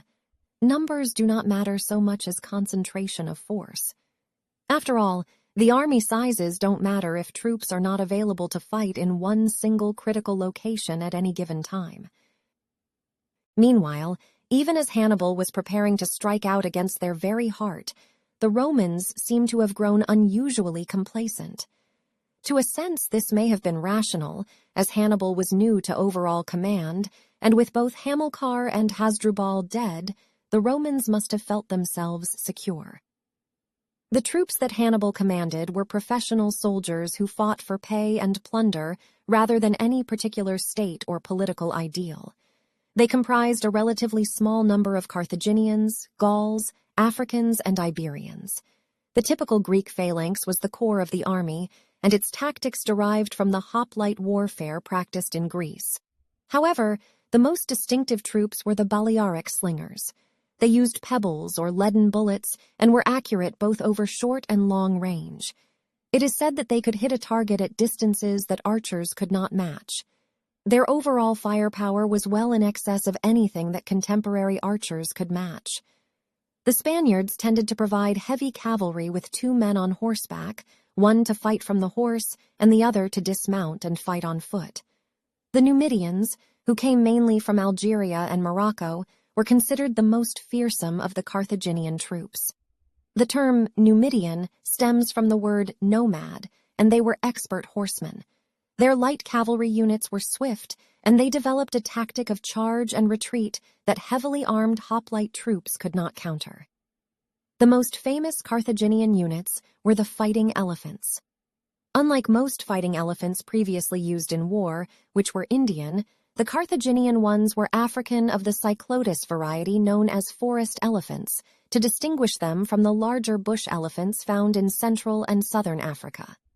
They were first used by the Carthaginians in the First Punic War at Agrigentum in Sicily in 262 BC, and thereafter were featured in all Carthaginian armies.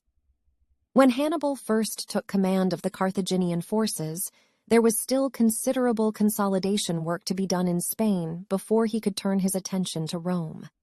In 221 BC, he besieged the Oaklades capital of Cartea. The Oaklades tribal area was located south of the Ebro, so in the Carthaginian sphere of influence, but it had not yet been absorbed into the territory controlled by them. By taking this area, he moved right up to the agreed border of Carthaginian-Roman spheres of influence. More importantly for later relationships with Rome, this annexation meant that the city of Saguntum was now surrounded by Carthaginian territory. At the time of the agreement between Rome and Carthage that designated their respective areas, Saguntum, while south of the Ebro, was not adjacent to any Carthaginian territory. Part of the Ebro Treaty stated that neither side should extend its dominion beyond the Ebro, while Saguntum, situated between the empires of the two peoples, should be preserved in independence. Saguntum, along with other Greek cities in the northern part of the east coast that were also concerned about Carthaginian ambitions, allied themselves with Rome for protection. For the time being, however, Hannibal left Saguntum to its own devices and turned his attention to the north of Spain. He crossed the Sierra Morena, past Merida to Salamantica, modern Salamanca, which he captured. He defeated the Vacaei, a tribe based around the River Douro, and then turned south again towards Toledo. The Iberians combined to attack him as he crossed the Tagus, but Hannibal slipped past them and came up behind their lines. The Iberians were routed, and this victory brought the whole of Iberia south of the Ebro under Carthaginian control, with the notable exception of Saguntum. Having secured his base, Hannibal turned his thoughts to how he might implement the plan Hamilcar had conceived to defeat Rome. It combined the elements of initiative and surprise with shock.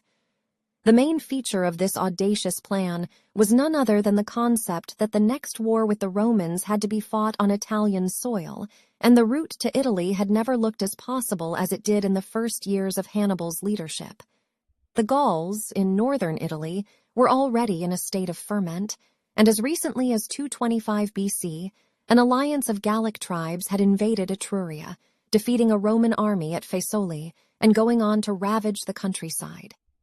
To prevent further invasions, the Senate had ordered the invasion of Cisalpine Gaul, but the Romans insisted on unconditional surrender, and, in due course, Cisalpine Gaul became a province. Roman colonies were established in the newly acquired territory at Placentia, now Piacenza, Cremona, and Mutina, now Modena, to act as a check on the Gauls. Hannibal knew that the Gauls felt humiliated by their defeats and the foundation of Roman colonies, and he was determined to profit from this unrest.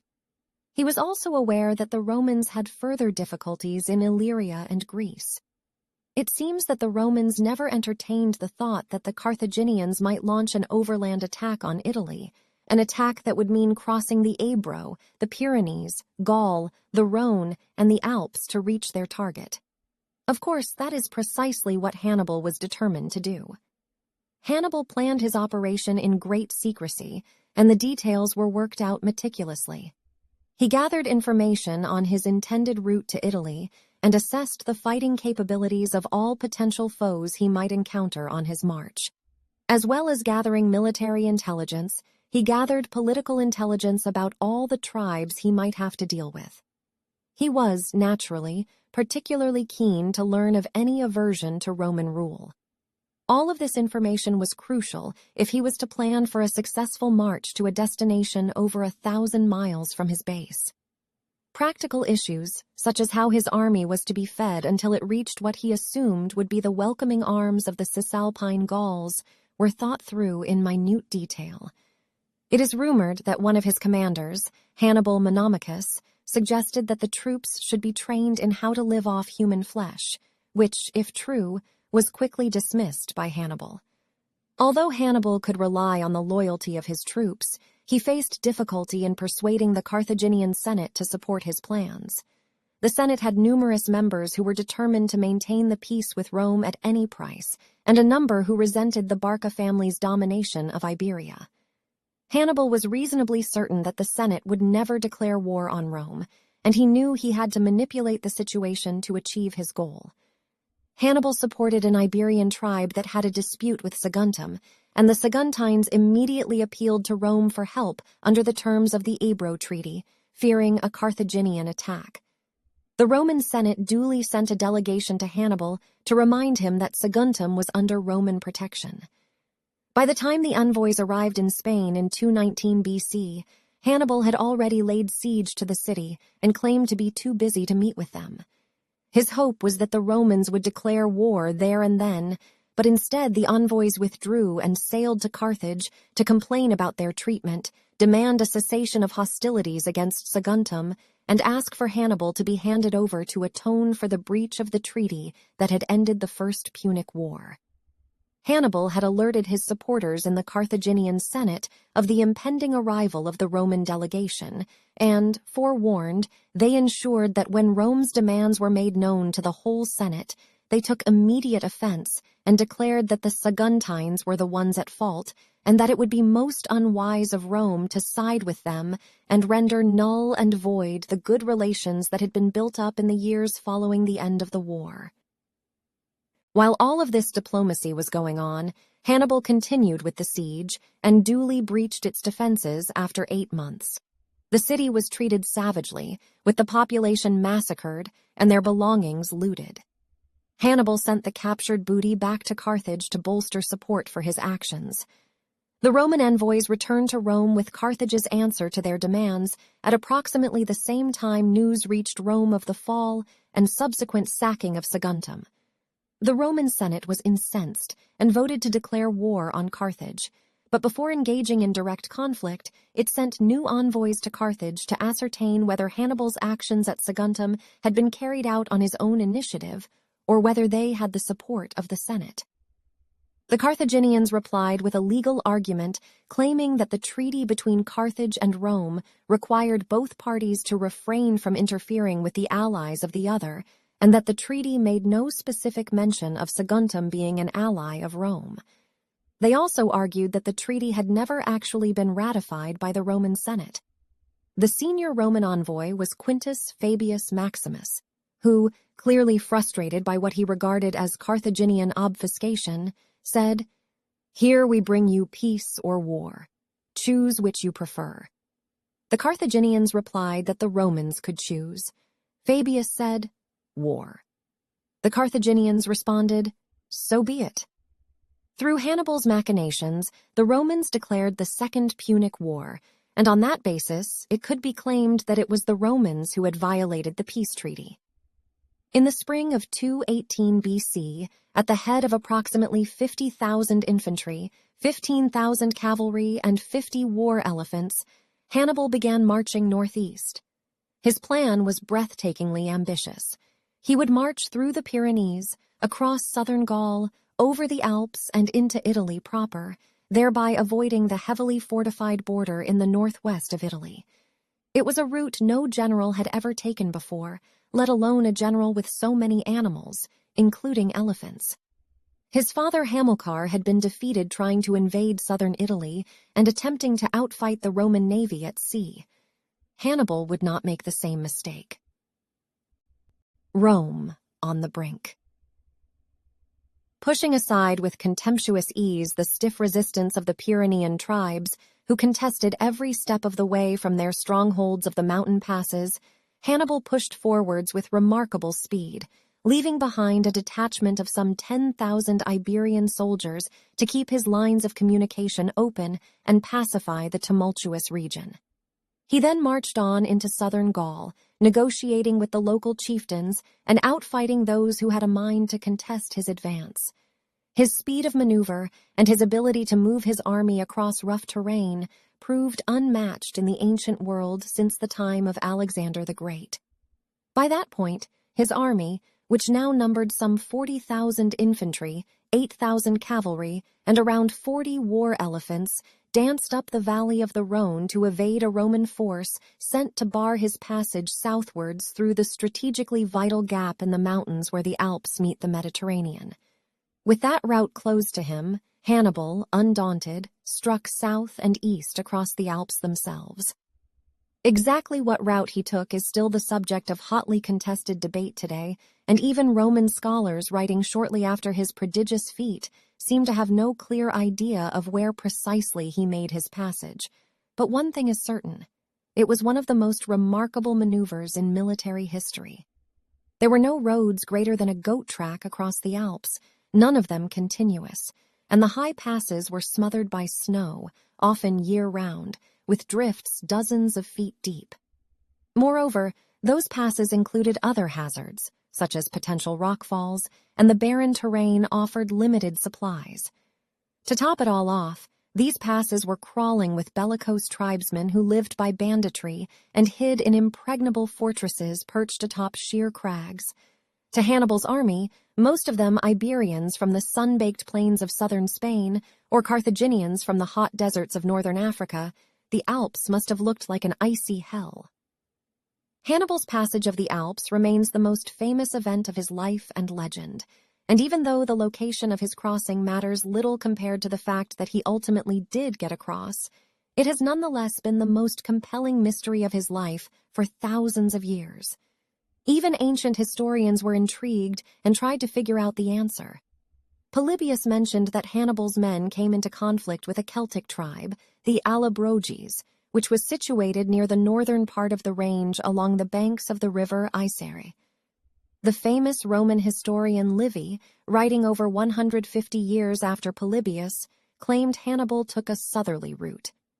It is believed that both historians used the same source, a soldier in Hannibal's army, Sosilas of Lacedaemon, who wrote a history of the Second Punic War. Geographers and historians have pointed to the 6 most likely mountain passes that could have actually been used and then tried to narrow it down by finding one that seems to match the descriptions of both Livy and Polybius. A handful of historians used those accounts to theorize that Hannibal crossed the Alps at the Col du Montgenèvre Pass, which would have been in the southern part of the range near northwest Italy.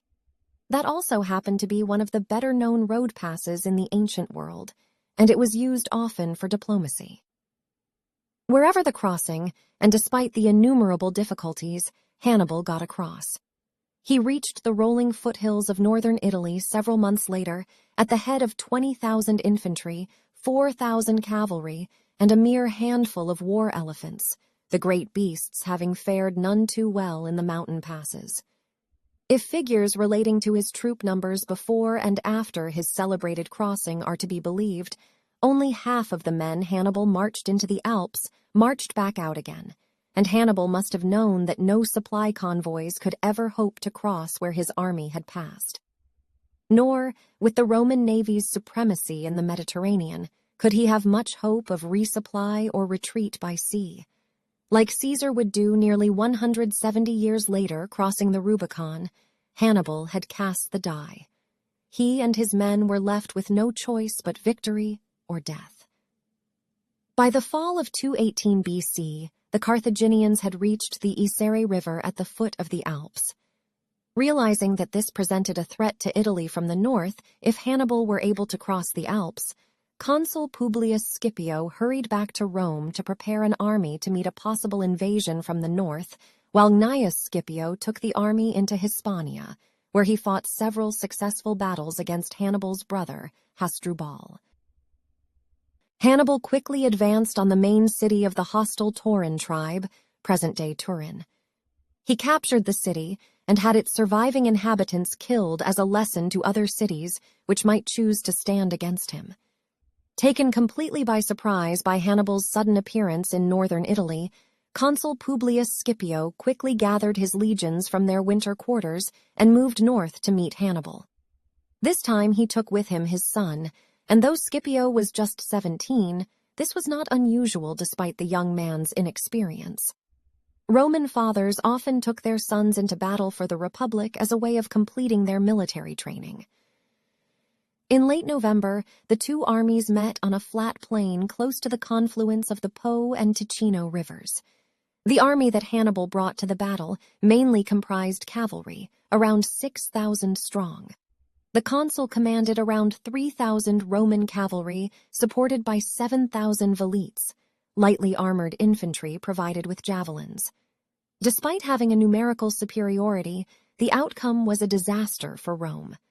The fast-moving Carthaginian cavalry were used cleverly by Hannibal as they focused on the velites and were so effective that the javelin throwers were unable to let loose a single volley. When they broke and fled before the charging cavalry, the velites hampered the deployment of the Roman cavalry. The outcome was a rout.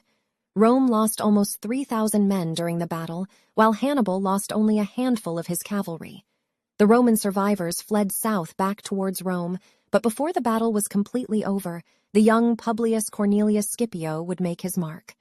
His father was wounded during the battle, and near the closing stages of the fighting, Scipio and his father were cut off from the main Roman force and surrounded by Carthaginian cavalry. With only a few bodyguards to protect him, the consul's death or capture looked certain, which would have been a terrible blow to the city. Young Scipio had been placed in charge of a small troop of Roman cavalry, being kept in reserve on a low hill overlooking the battlefield and watching as the battle developed. Polybius described what happened next. When he caught sight of his father in the battle, surrounded by the enemy and escorted only by 2 or 3 horsemen and dangerously wounded, he at first endeavored to urge those with him to go to the rescue. But when they hung back for a time owing to the large numbers of the enemy round them, he is said with reckless daring to have charged the encircling force alone. Upon the rest being now forced to attack, the enemy were terror-struck and broke up, and Publius Scipio, thus unexpectedly rescued, was the first to salute his son as his deliverer. The Battle of Ticinus was a stunning shock for Rome. This was the first time that a Roman army had met Hannibal in battle, and his tactical brilliance had proved too much for them. The Roman army was respected throughout Italy and beyond, and such a comprehensive defeat was totally unexpected. However, the bravery of Publius Scipio provided some welcome good news. The capture or killing of a serving consul had been avoided, and the young man was hailed as a hero. It seems that his father intended to award him the Corona Civica, civic crown, the highest Roman award for military valor, but the boy refused, saying only that the action was one that rewarded itself. The combination of courage, boldness, and modesty proved irresistible, and young Scipio quickly became wildly popular amongst both the Roman aristocracy and the people. Within 2 years, he would be promoted to the role of tribunus militum, military tribune, an important role that directly served the legatus, the overall commander. Many young Romans served as military tribunes, and this was often seen as a route to the Senate and to political advancement. However, for a young man to achieve this role so quickly was unusual and unexpected, and it was presumably a direct result of the fame brought by his bravery in rescuing his father at the Battle of Ticinus. Personal accolades aside, Rome was now in a precarious position. Emboldened by this Roman defeat, the Gauls of the Po Valley rose in revolt, sending a large force, around 20,000 men, to join Hannibal's army. Hannibal then marched his force south of Scipio's main base at Placentia on the Trebia River, cutting him off from the support of consul Sempronius Longus, who was marching up from southern Italy to come to his aid and bring Hannibal to battle. However, when the provisions promised to his army by the Cisalpine Gauls failed to materialize, Hannibal was forced to abandon his tactically superior position to capture the supply depots at Clastidium, allowing Longus and Scipio to join their forces near the Trebia. Although the Roman Senate was now hurriedly raising legions in Rome, and 2 powerful Roman armies had joined together, Hannibal apparently remained unfazed. He promptly marched on the Roman camp on the Trebia, making a show of force and inviting Scipio and Longus to attack him. The 2 Roman generals obliged, throwing their celebrated infantry across the Trebia in order to attack Hannibal's forces, arrayed on the bluffs above the river. Exhausted by their river crossing, the Roman troops became entangled in a bloody melee with Hannibal's infantry, fighting each other to a standstill until Hannibal unveiled his master stroke. Concealed from the Roman infantry by the terrain until the last moment, his light infantry and cavalry stormed into the Roman flanks, enveloped the entire force, and trapping the legions with their backs to the river, annihilated them. It was a crushing victory for Hannibal and a disaster for Rome. It would be the first of many. By this point, the campaigning season, which traditionally stopped during the winter months, was virtually over. Hannibal decided to winter his troops in Cisalpine Gaul, but he quickly wore out his welcome there. Possibly because the Gauls were displeased at how Hannibal had used their levies to grind down the Roman forces, the supplies they provided were stilted and ungenerous. In early spring, Hannibal decided to find himself a more secure base and made ready to carry the war into Italy proper. However, despite the winter lull, the Romans had not been idle. 2 consular armies, under consuls Servilius and Flaminius, had marched at the beginning of the new year to block Hannibal's routes to the south and east, fortifying their positions there and effectively immuring him within northern Italy. A normal general would have thought himself trapped. Hannibal, however, had a plan. To the south lay the Apennines Mountains and the huge swampy delta of the Arno River in modern Tuscany, an area reckoned impassable by any army. Hannibal must have reckoned that after what he had faced in the Alps, he and his men were ready for any challenge. After a brief pause for consideration, he ordered his army to march for the Arno. The Apennines were less of a challenge than the Alps had been, and Hannibal's forces made decent enough time as they crossed through them, but Hannibal himself suffered a debilitating injury, losing an eye to a virulent infection, believed to be conjunctivitis, that kept him bedridden for a spell. His army then descended into the basin of the Arno, but the going was far harder than even Hannibal could have anticipated. The entire region was a festering swamp, with not a single scrap of dry, solid land for his men and horses to sleep on. Hannibal quickly realized he had marched his men into a death trap. With no choice but to push on, he and his men marched uninterruptedly for 4 days and 3 nights, in water and mud that often came up to their waists, with no rest except what they could snatch on their feet. Hundreds, perhaps thousands of Hannibal's men perished on the march. Some were drowned, others were swallowed by quicksand, others contracted malaria or dysentery from drinking the swampy water, and still more simply died of exhaustion. By the end of the march, Hannibal had lost the last of his war elephants, as well as virtually all of his supplies and wheeled transport, but he was now in Etruria, Roman heartland, with both Flaminius and Servilius to the north of him. As Polybius noted in his account, Hannibal had reached an important crossroad in his campaign. As Polybius wrote, Hannibal calculated that if he passed the camp and made a descent into the district beyond, Flaminius, partly for fear of popular reproach and partly of personal irritation, would be unable to endure watching passively the devastation of the country, but would spontaneously follow him and give him opportunities for attack. Hannibal needed to bring Flaminius to battle, to avoid the danger of having a large enemy force to his rear, but he found Flaminius too passive to give him the battle he sought. In order to persuade the consul, who had a healthy fear of his abilities, to take to the field against him, Hannibal set about ravaging the surrounding Etrurian countryside, sacking towns, burning markets, and generally wreaking havoc in the hope that Flaminius would become so incensed that he would be forced to defend the Italian heartland, or that a direct order should arrive from Rome ordering him to do so. Hannibal, though his military strategy was sound, was not as strong in his political choices as he was in battle. By devastating Etruria, he lost support among the local people, whom he might otherwise have been able to lure away from their alliance to Rome. Moreover, despite Hannibal's best efforts, Flaminius stubbornly stayed put in his defensive position. Frustrated by the Roman general's supineness, Hannibal marched around Flaminius's flank and cut him off from Rome, the kind of turning movement in warfare that was rarely used in the ancient world but became standard fare, and often the ultimate strategic goal, over the next 2,000 years. Even with such a massive threat to his lines of supply and communication, Flaminius still refused to march, so Hannibal turned and marched southwards. This time, with the Senate demanding what exactly he was playing at, Flaminius had no choice but to chase him. Flaminius marched his 30,000 men after Hannibal, but the Carthaginian forces outstripped him. Desperate to bring the enemy to battle, Flaminius pushed recklessly onwards without scouting his line of advance, a mistake which was to cost him dear. On the northern edge of Lake Trasimene, Flaminius marched his army through a narrow defile and onto a small plain that was ringed by wooded mountains, through which his trackers reported Hannibal had marched some time previously. It was only when the last of the Roman forces had marched through the defile that Hannibal swung the jaws of his trap shut.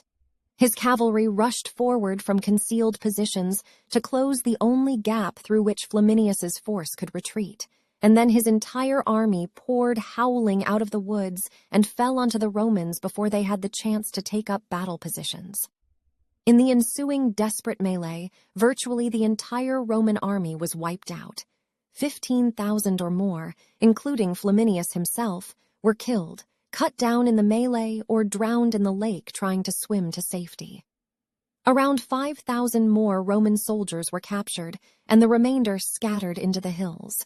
In one masterful stroke, Hannibal had disposed of the last field army in northern Italy, successfully executing antiquity's greatest ambush.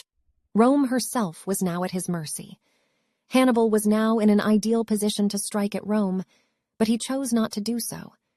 If he ever had any siege artillery in his baggage train, no mention is made of it in the original sources, then he lost it in the Alps or in the swamps of the Arno, because he had none available to invest Rome, nor, apparently, the engineering expertise either among his Carthaginian troops or his Gaulish levies to manufacture any. Without siege engines, he could still have chosen to ring the city with earthworks and lay siege to it, but instead he decided to march into southern Italy, where he hoped to incite revolt among Rome's subject states. In desperation, the Senate did something that had only rarely been done in the past in appointing a dictator to rule Rome. Unlike a consul, a dictator was appointed to rule alone and with absolute power for a period agreed by the Senate. The man chosen was one of Rome's most senior and experienced politicians, Quintus Fabius Maximus Verrucosus, and he quickly began assembling an army capable of smashing the Carthaginians who were rampaging south through the Italian peninsula. Rather than meet Hannibal in open battle, Fabius Maximus pursued a policy of harassment, attacking supply trains and outposts to undermine Hannibal's power while he gathered a new army. 8 legions were assembled, each consisting of nearly 5,000 men, making it the largest army that Rome had ever sent into the field at that time.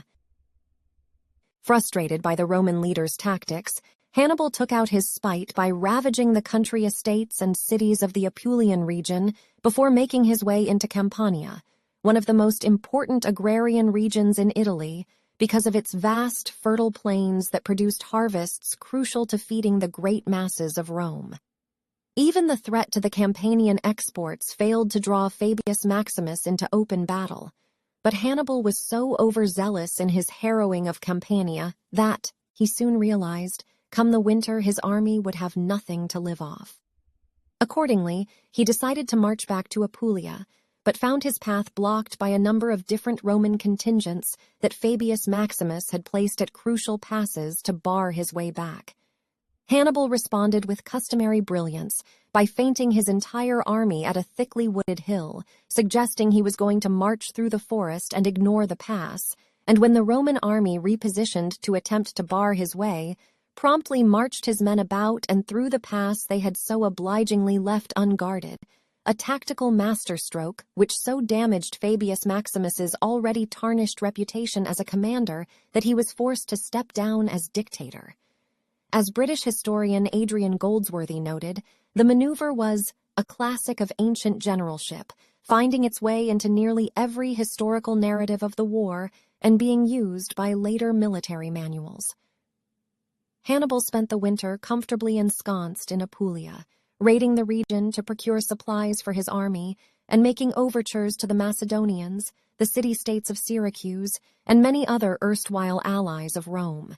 He needed their help in the hopes they would provide him with men and supplies which were desperately needed since Carthage stubbornly refused to support him. Despite his successes, Hannibal was not particularly politically beloved at home, with many believing he was being too rash in provoking Rome. Frustrated, Hannibal resumed the campaigning season in the spring of 216 BC by capturing the city of Cannae, a crucial supply hub, and placing himself along the line that convoys from the ports and warehouses of the south needed to travel to reach Rome. This was something the Romans could not and did not take lying down.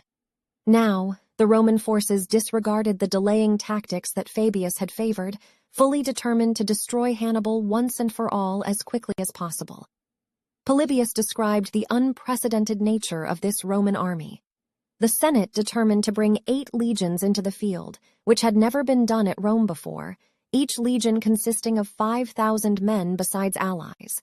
Most of their wars are decided by one consul and 2 legions, with their quota of allies, and they rarely employ all 4 at one time and on one service. But on this occasion, so great was the alarm and terror of what would happen, they resolved to bring not only 4 but 8 legions into the field. The armies of Rome and Hannibal finally met in August 216 BC near Cannae, and the outcome was the bloodiest battle in history at the time. Despite the massive horde headed his way, Hannibal was ready for them. He encamped his army near the Aufidus, a river not far from the town, and waited. His intelligence told him that Consul Varro, the more influential of the 2 Roman generals, was a firebrand, talented in attack but with a tendency to overreach himself, and Hannibal resolved to use this flaw to his advantage. Hannibal arrayed his army in the open, sure that Varro would be unable to resist the temptation to offer battle, and then deliberately placed his weakest infantry in the center of his battle line. Varro led the Roman legions straight at the center of Hannibal's formation, proceeding in characteristic bull-headed fashion and spearheading the assault himself. Hannibal's troops in the center yielded before the legions, as Hannibal had anticipated, sucking the bulk of the Roman force deep into the center of Hannibal's formation. Meanwhile, the wings of Hannibal's infantry automatically swung against the flanks of the Roman force, while Hannibal's cavalry, led by his celebrated general Maharbal, crushed the Roman cavalry and light infantry deployed to protect the formation's flanks and rear, and, in so doing, succeeded in encircling it completely. The Roman force now found itself unable to run or maneuver, completely surrounded by Hannibal's forces. It was one of the earliest examples of the pincer movement in the history of warfare. Livy described the scene vividly. So many thousands of Romans were dying, some whom their wounds, pinched by the morning cold, had roused as they were rising up, covered with blood, from the midst of the heaps of slain, were overpowered by the enemy. Some were found with their heads plunged into the earth, which they had excavated, having thus, as it appeared, made pits for themselves, and having suffocated themselves. If the casualty numbers are accurate, Hannibal's army slaughtered an average of 600 Roman soldiers every minute until nightfall ended the battle, and less than 15,000 Roman troops escaped, which required cutting their way through the center of Hannibal's army and fleeing to the nearby town of Canusium. The battle is still considered one of the greatest tactical victories in the history of warfare. As military historian Theodore Dodge described, few battles of ancient times are more marked by ability than the Battle of Cannae. The position was such as to place every advantage on Hannibal's side. The manner in which the far from perfect Hispanic and Gallic foot was advanced in a wedge and echelon was first held there and then withdrawn step by step until it had reached the converse position is a simple masterpiece of battle tactics. The advance at the proper moment of the African infantry and its wheel right and left upon the flanks of the disordered and crowded Roman legionaries is far beyond praise. The whole battle, from the Carthaginian standpoint, is a consummate piece of art, having no superior, few equal examples in the history of war. Furthermore, the fact it was a complete victory with the wholesale annihilation of the enemy army made it the textbook example for military commanders to try to duplicate, usually, of course, without success. It was the kind of annihilation that every commander from Caesar to Frederick the Great to Napoleon to Robert E. Lee sought, and that few save Caesar and Napoleon bagged whole armies is a testament as to the near impossibility of achieving a victory like Cannae. Of course, the battle was an unqualified disaster for Rome, unprecedented in the annals of the city, and one with consequences which echoed around the Mediterranean. The Syracusans and Macedonians, now believing that Rome's star was on the wane, abandoned their alliances with the Republic and sided instead with Hannibal. With yet another Roman army decimated, Rome was again at Hannibal's mercy, as Livy noted. Never before, while the city itself was still safe, had there been such excitement and panic within its walls. I shall not attempt to describe it, nor will I weaken the reality by going into details. It was multiplied disaster that was now announced. For according to the reports, 2 consular armies and 2 consuls were lost. There was no longer any Roman camp, any general, any single soldier in existence.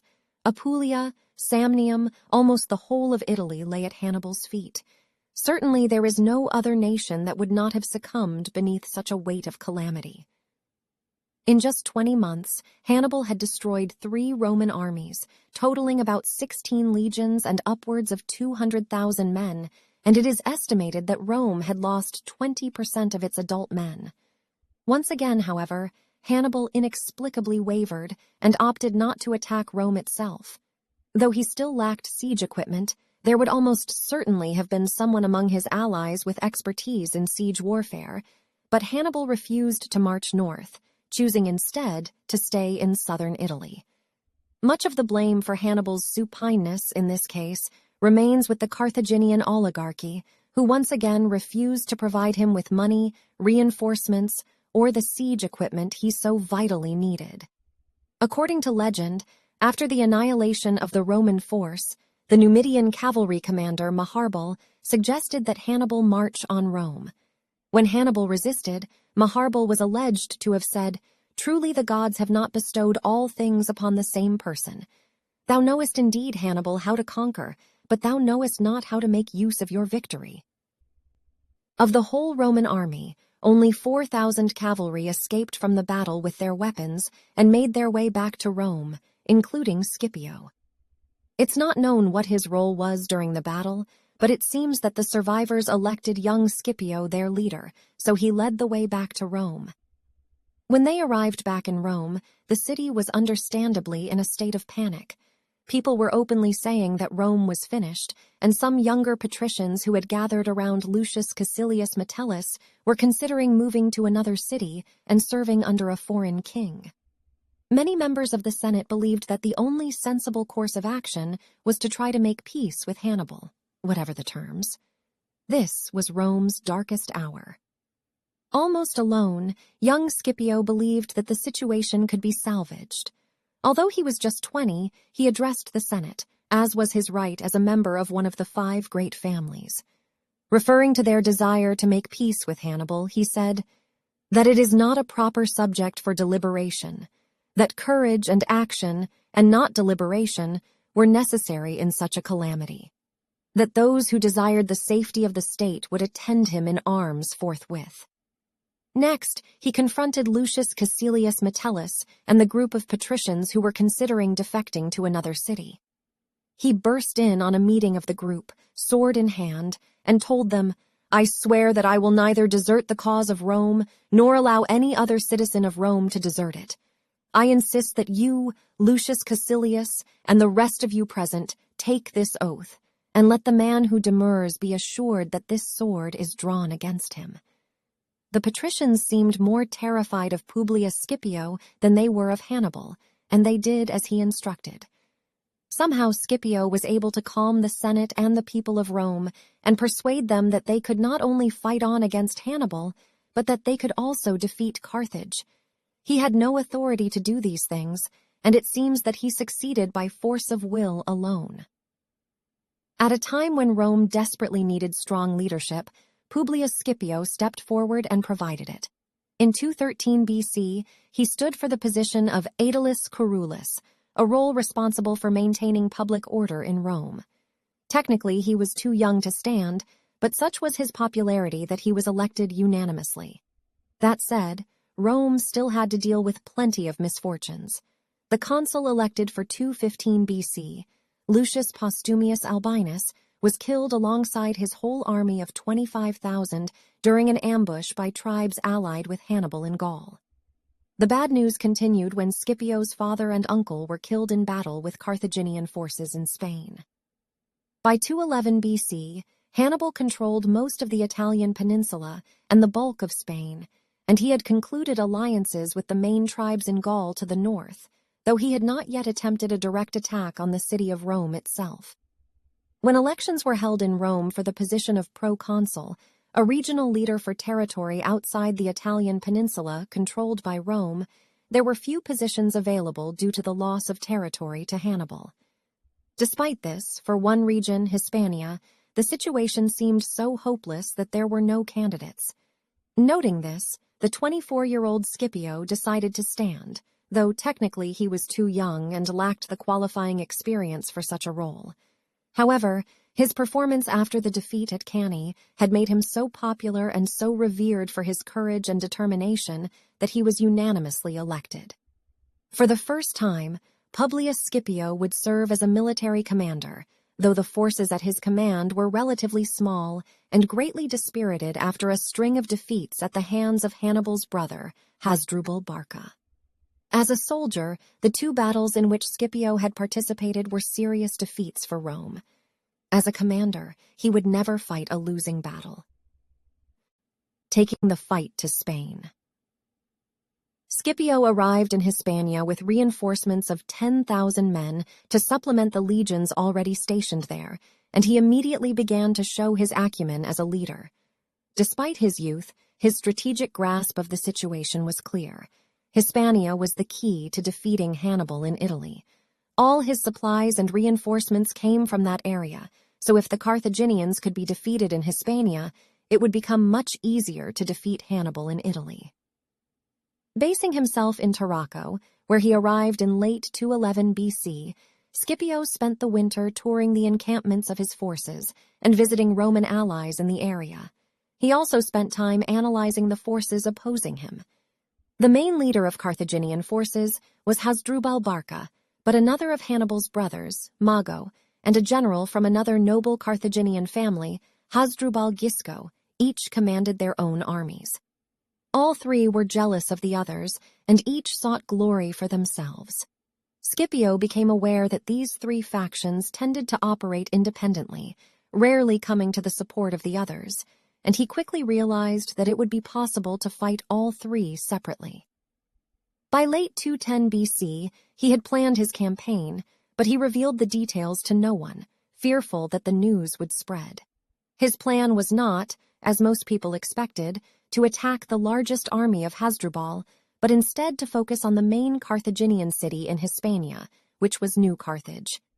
His analysis had determined that none of the three Carthaginian armies were within 10 days' march of New Carthage, so he figured that if he moved quickly and without warning, he might be able to seize the city with little bloodshed. New Carthage was the main source of communication and supply between the Carthaginians in Hispania, their homeland, and Hannibal's forces in Italy. It was also the main supply depot for Carthaginian forces in Hispania, meaning its capture would be a major blow to Carthage. Scipio moved fast, crossing the Iber River in early 209 BC and marching his army of 25,000 men southwest along the Mediterranean coast to New Carthage. His arrival there was completely unexpected, and he discovered that the city was guarded by less than 1,000 men. Before the attack, he told his men, "You will, in actuality, attack the walls of a single city, but in that single city you will have made yourselves masters of all Spain." This was the first time that Scipio had commanded an army in battle, and he kept himself close to the fighting so that he could watch and direct his troops. The attack was a success, and the city was captured intact and with minimal Roman casualties. Scipio plundered the Carthaginian stores and treasures and freed a number of hostages taken from Spanish tribes to force their cooperation with the Carthaginians. Hostages were returned to the tribes from which they had been captured. Prisoners were treated well, and 10,000 prisoners who were citizens of New Carthage were released immediately and had their property and money returned. After the initial fighting, there was a minimum of looting and destruction by Roman troops, and this stopped completely when Scipio gave the order. This was a shrewd move on Scipio's part. The capture of a city in that time generally meant widespread looting and the massacre of its citizens.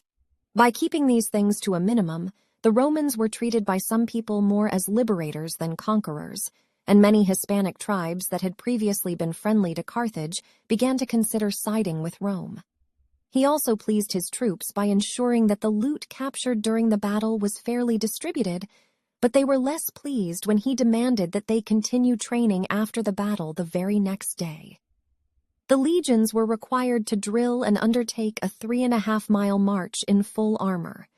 Scipio recognized that the capture of New Carthage was a major blow to his enemies, but his army was still outnumbered by the three Carthaginian armies, and there would be hard fighting ahead.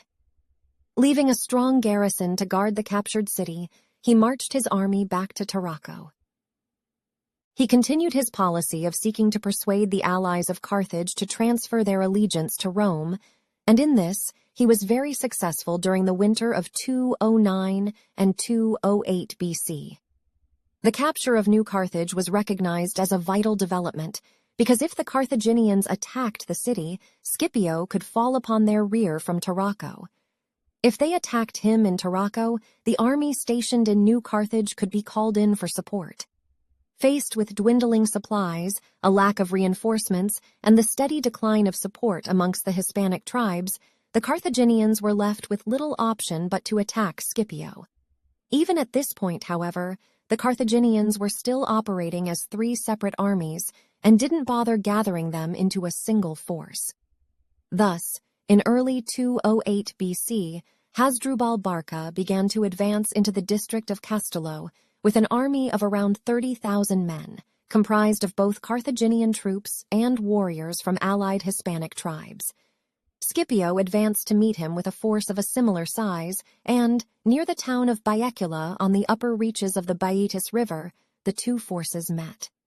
This would be the first time that Scipio had commanded his army in open battle.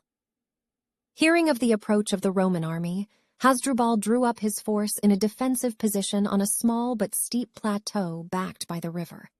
The front of the plateau, the side facing the Roman army, had a distinct step, and on this lower step he placed a large force of light infantry while keeping his cavalry and the main bulk of his army on the top. Scipio first sent his velites against the troops on the lower step, and the better disciplined and trained Roman troops quickly drove the Carthaginian infantry back to the top of the plateau in disorder. The velites pursued, pressing forward to the top of the plateau. Scipio led half of his cavalry and heavy infantry on an attack on one flank of the plateau, while the other half simultaneously attacked the opposite side. Assailed on three sides, the Carthaginian force disintegrated. Around 8,000 Carthaginians were killed, and around 12,000 Carthaginians and Hispanic warriors surrendered. Roman losses were minimal. This was a very significant victory, and news of it led to wild celebration in Rome. The victory was only slightly tempered by news that Hasdrubal had survived the battle and fled into Gaul, from where he intended to march into Italy and join Hannibal. After the battle, Scipio returned to Tarraco and continued to gain the support of the Hispanic tribes. In this, he was very successful, aided by the fact that he had released all Hispanic prisoners taken at Becula. Still, the war in Hispania was far from over. Hasdrubal Gisco still commanded a powerful army in the port city of Gods, present-day Cadiz, and the relatively small force under the command of Mago Barca had been reinforced in early 207 BC by the arrival of fresh troops under the command of Carthaginian general Hanno. In the summer of that year, Hasdrubal Gisco advanced east into present-day Andalusia, establishing his army in a number of fortified cities. Mago, supported by Hanno, took over the defense of Gods. It was clear that Scipio would have to defeat both Carthaginian armies, but before he could even consider how to achieve that, he had first to contend with a mutiny within his own forces.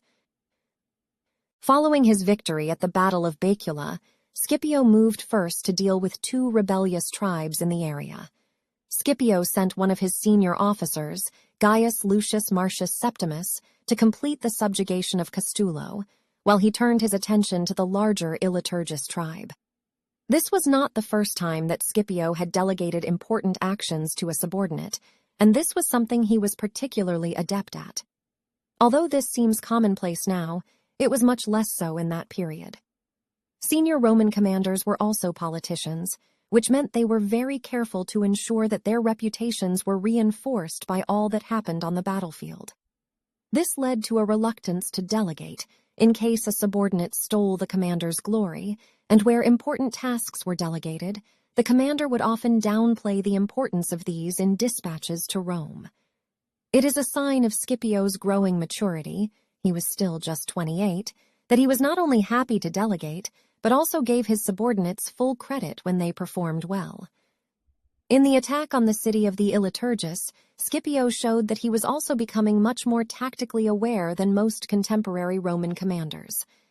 On approaching the city, he split his army into two, taking command of one half himself and placing the other half under the control of another subordinate and friend, Gaius Laelius. For such an attack to succeed by dividing the concentration of force by the defenders requires careful coordination of timing and absolute trust on the part of the overall commander in the subordinate who has control of the other half of the army. The attack was successful, the city was taken, and in an unusual display of harshness, Scipio had it utterly destroyed as an example to other tribes in the region. Scipio then returned to New Carthage, where he received welcome news. A deserter from Hanno's army had arrived in the city and was offering to provide details of the city's defenses. This would provide an attack on the city a good chance of success, and Scipio was keen to grasp the opportunity to seize the city, which represented the last Carthaginian port in Spain. Scipio immediately began planning for an assault on Gades, and the plan he developed was bold and extremely ambitious. He would send one part of his army by sea to assault the city from the seaward side, while the other marched the 400 miles to Gades and simultaneously attack from the landward side. This was tactically astute, but it would also be complex. Undeterred, Scipio did not hesitate to put the plan into operation.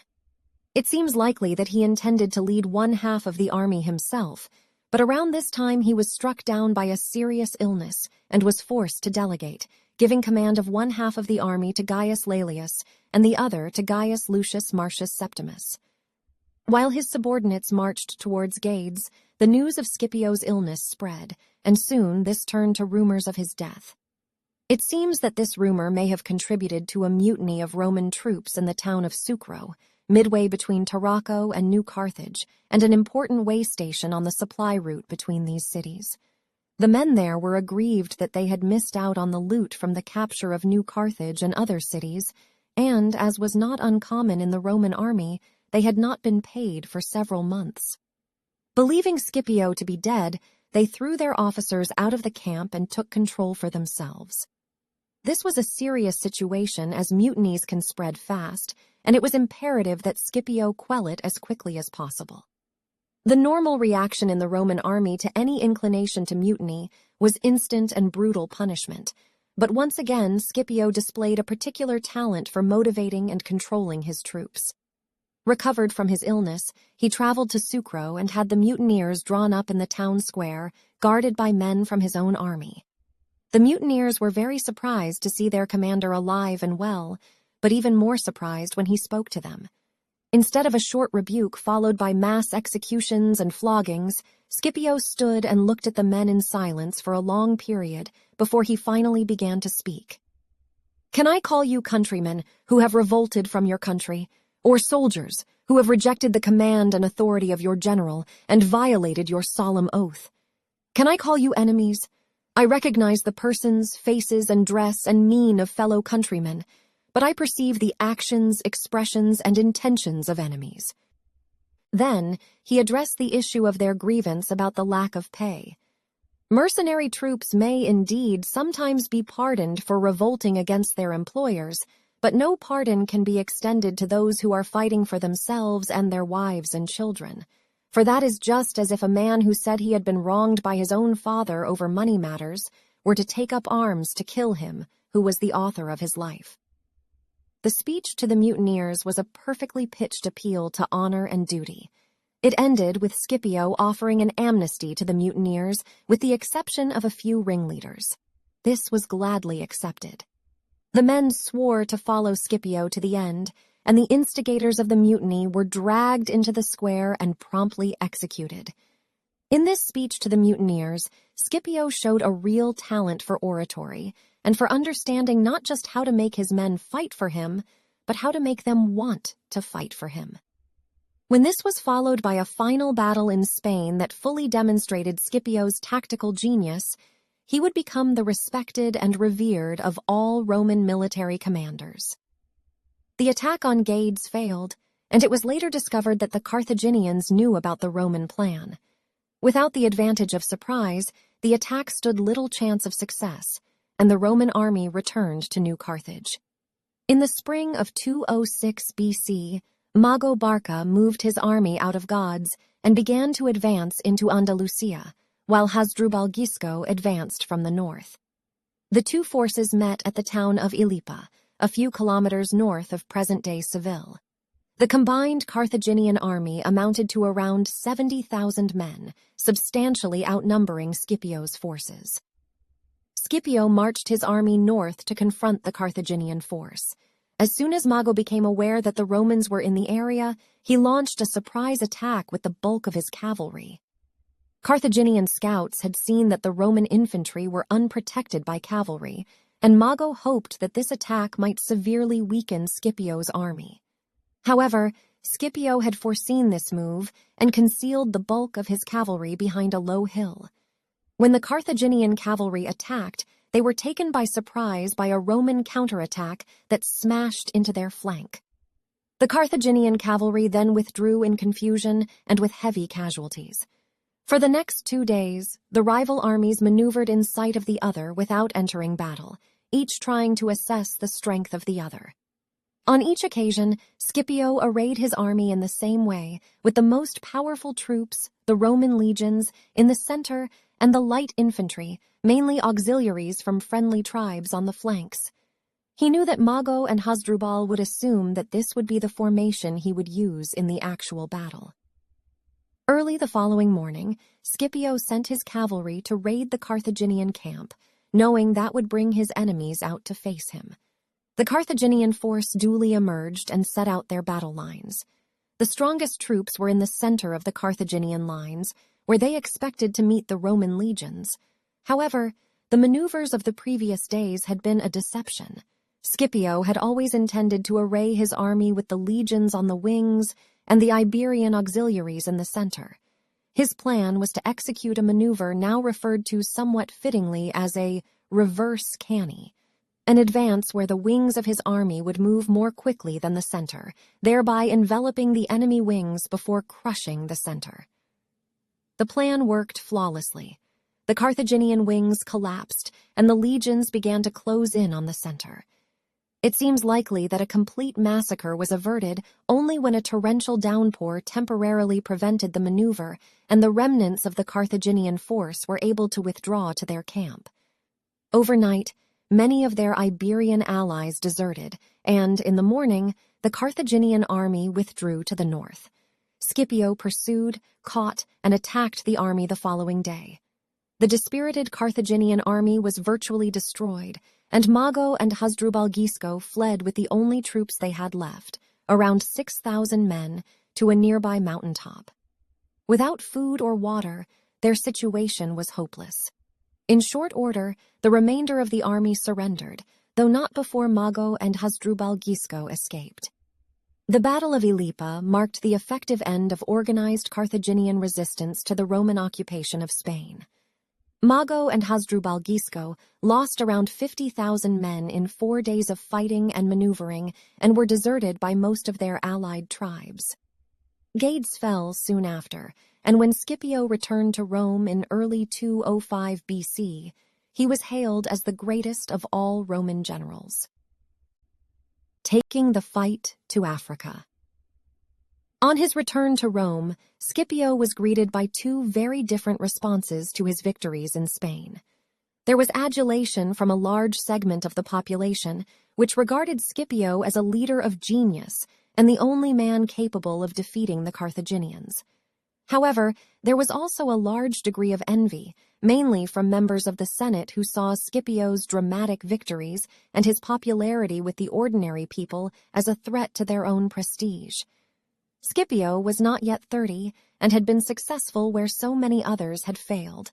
But to some people, Scipio was nothing more than an upstart who had been lucky to achieve overrated victories against armies comprising mainly uneducated savages. This, of course, ignored the catastrophic military defeats the Carthaginians had inflicted on Rome before the emergence of Scipio as a leader, but the jealousy his success engendered would affect the remainder of his life and career. The greatest accolade that could be given to any Roman military leader was a triumph, a parade through the streets of Rome at the head of his army, followed by a retinue including important prisoners and loot. In general, this honor was accorded to a general on the successful conclusion of a war. If any general deserved such recognition, it was Scipio following his victories in Spain, but the Senate refused to grant him a triumph on a technicality. He had not previously served as a consul, usually a prerequisite for high military leadership. Scipio reacted by standing for the role of consul and was immediately and unanimously elected. This seems to have increased even further the resentment of some older senators to his meteoric rise to fame, especially a faction gathered round Fabius Maximus, the man who had briefly served as dictator when Hannibal's army threatened the city. Fabius Maximus had never engaged Hannibal in battle, preferring a strategy of attacking his supply lines and bases.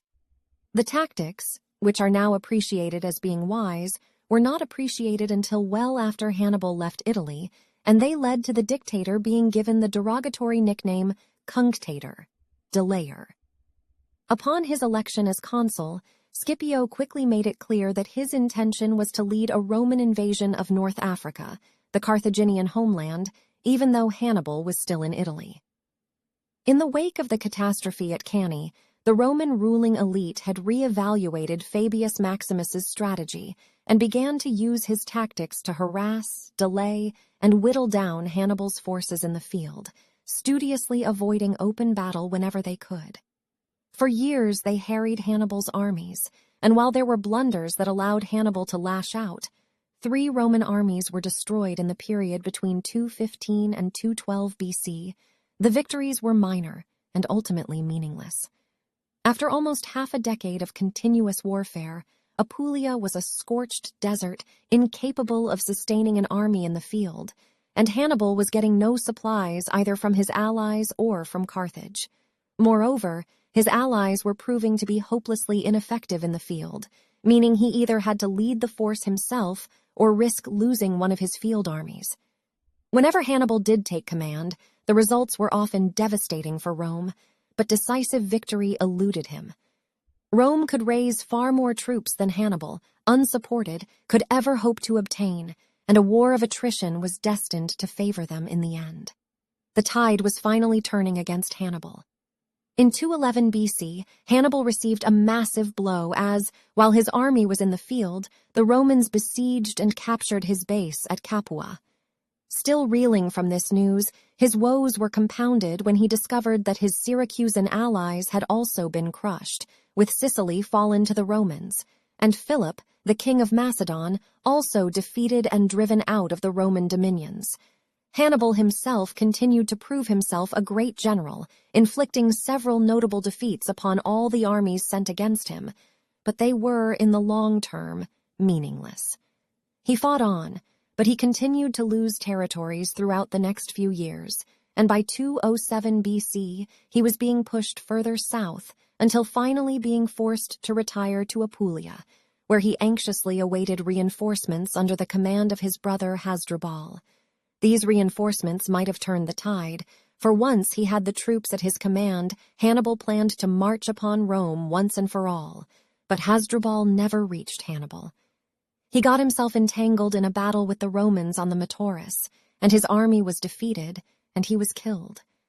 Hannibal, knowing his situation in Apulia was untenable, was forced to retreat into Bruttium, the southernmost tip of the Italian peninsula, where he was also forced to endure the horror of having his brother's severed head tossed over the walls into his camp. For all intents and purposes, Hannibal's campaign in Italy was over. He succeeded in holding on in Bruttium for a further 4 years, but he was never able to push north, and his army was fast dwindling to nothing, with his veterans being killed off and his mercenaries melting away. In 206 BC, it was reported to him that Scipio's Roman armies had occupied the entirety of Iberia, driving the Carthaginian forces from the peninsula. Finally, in 203 BC, Hannibal was peremptorily recalled to Carthage, 15 years and scores of victories after he had first entered Italy in arms. The reason for his recall was simple. Rome was on the march, with a massive army under the command of Scipio preparing to attack and destroy Carthage. Initially, many in the Senate were critical of Scipio's bold strategy to invade Africa. Fabius Maximus asked, "Why do you not apply yourself to carry the war in a straightforward manner to the place where Hannibal is, rather than pursue that roundabout course, according to which you expect that when you have crossed into Africa, Hannibal will follow you thither?" Reacting to accusations that he was moved to oppose Scipio's proposed plan due to envy, he added dismissively, "What rivalry can there exist between myself and a man who is not equal in years even to my son?" He finished with a scathing attack on Scipio's motives. "You are going to leave Italy when Hannibal is there, not because you consider such a course beneficial to the state, but because you think it will redound to your honor and glory." Despite his earlier failure to defeat Hannibal, Fabius Maximus remained a respected senior member of the Senate as well as a skilled orator, and his arguments against Scipio carried weight. The Senate refused to sanction his plan to mount an invasion of Carthaginian North Africa and only grudgingly allowed that the consul with responsibility of the island of Sicily might choose to advance to Africa if he so wished, but that he would do so without any form of material or financial support from the Senate. Of course, the consul with responsibility for Sicily was Scipio himself. The Cornelii family rallied to support Scipio and raised sufficient money to gather, supply, and equip an army of 7,000 men and 70 warships. It was clear that this was much too small to take on the main Carthaginian force, but it did at least provide the nucleus of an army, and Scipio traveled to Sicily with these men. The island of Sicily had been under Roman control for several years, but it had become a place where disgruntled and disgraced soldiers were sent as a punishment. Many survivors from Roman military defeats, such as Ticinus and Cannae, had been sent to languish in the garrison on Sicily.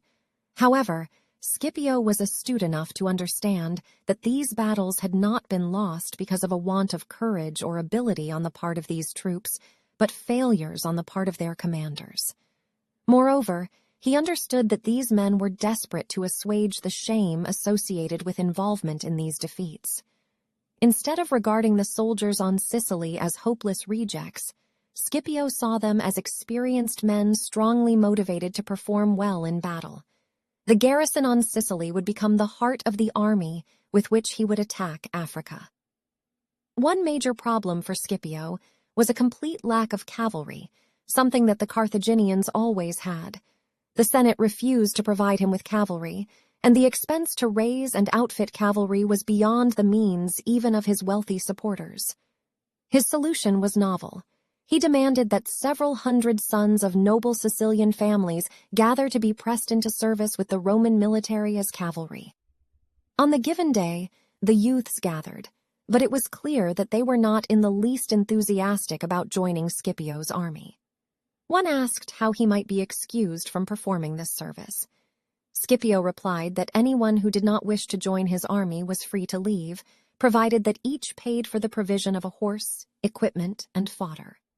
All gladly agreed, and Scipio found himself with several hundred horses on which he mounted Roman troops, all at no expense to the Senate. In 204 BC, Scipio and his army sailed from Sicily and landed near the Carthaginian city of Utica, in the present-day Bizerte Governorate in Tunisia. For the first time, Rome would take the fight to the Carthaginian homeland, and Scipio would earn the name by which he has become known to history. Scipio's first priority after landing in Africa was to capture a city with a port that he could use to bring in supplies for his men and reinforcements. There is some debate about the size of the army he brought to Africa, though the most commonly agreed figure is around 16,000 infantry and 500 cavalry. While this was not an inconsiderable force, it was much smaller than the Carthaginian armies he could expect to face. He first used his men to lay siege to the coastal city of Utica, but this proved much more difficult to capture than he had anticipated. For more than a month, the Romans mounted attacks on the city, but each time they were repulsed, and ultimately, before Utica could be taken, Scipio was forced to break off to deal with a more pressing danger. The Carthaginians had recently concluded an alliance with the powerful Numidian king Syphax. The relationship between the Numidians and Rome had been extremely complex since the beginning of the current war. Syphax was the king of the western Numidians, and his most important rivals in the region were the eastern Numidians under King Galla. In 213 BC, Syphax had concluded an alliance with Rome and in return received help in training and equipping his army. However, when King Galla died in early 206 BC, a squabble over succession between his sons weakened the eastern Numidian army, and King Syphax was able to seize large parts of their territory. The new king of the eastern Numidians, Massinissa, then quickly concluded an alliance with Rome. Having lost this ally, Carthage sent Hasdrubal Gisco, who had escaped from Spain following the defeat at the Battle of Alypa, as an emissary to King Syphax to try to persuade him to switch sides. Partly by promising the Numidian king marriage to his daughter Sophonisba, who had previously been promised to King Massinissa, Hasdrubal was able to persuade King Syphax to become an ally of Carthage. This was a major threat to Scipio, who now faced not just the army of Carthage, but also the powerful western Numidian army. While the siege of Utica was still in progress, Scipio learned that a combined Carthaginian-Numidian army of up to 80,000 men was advancing along the coast towards him.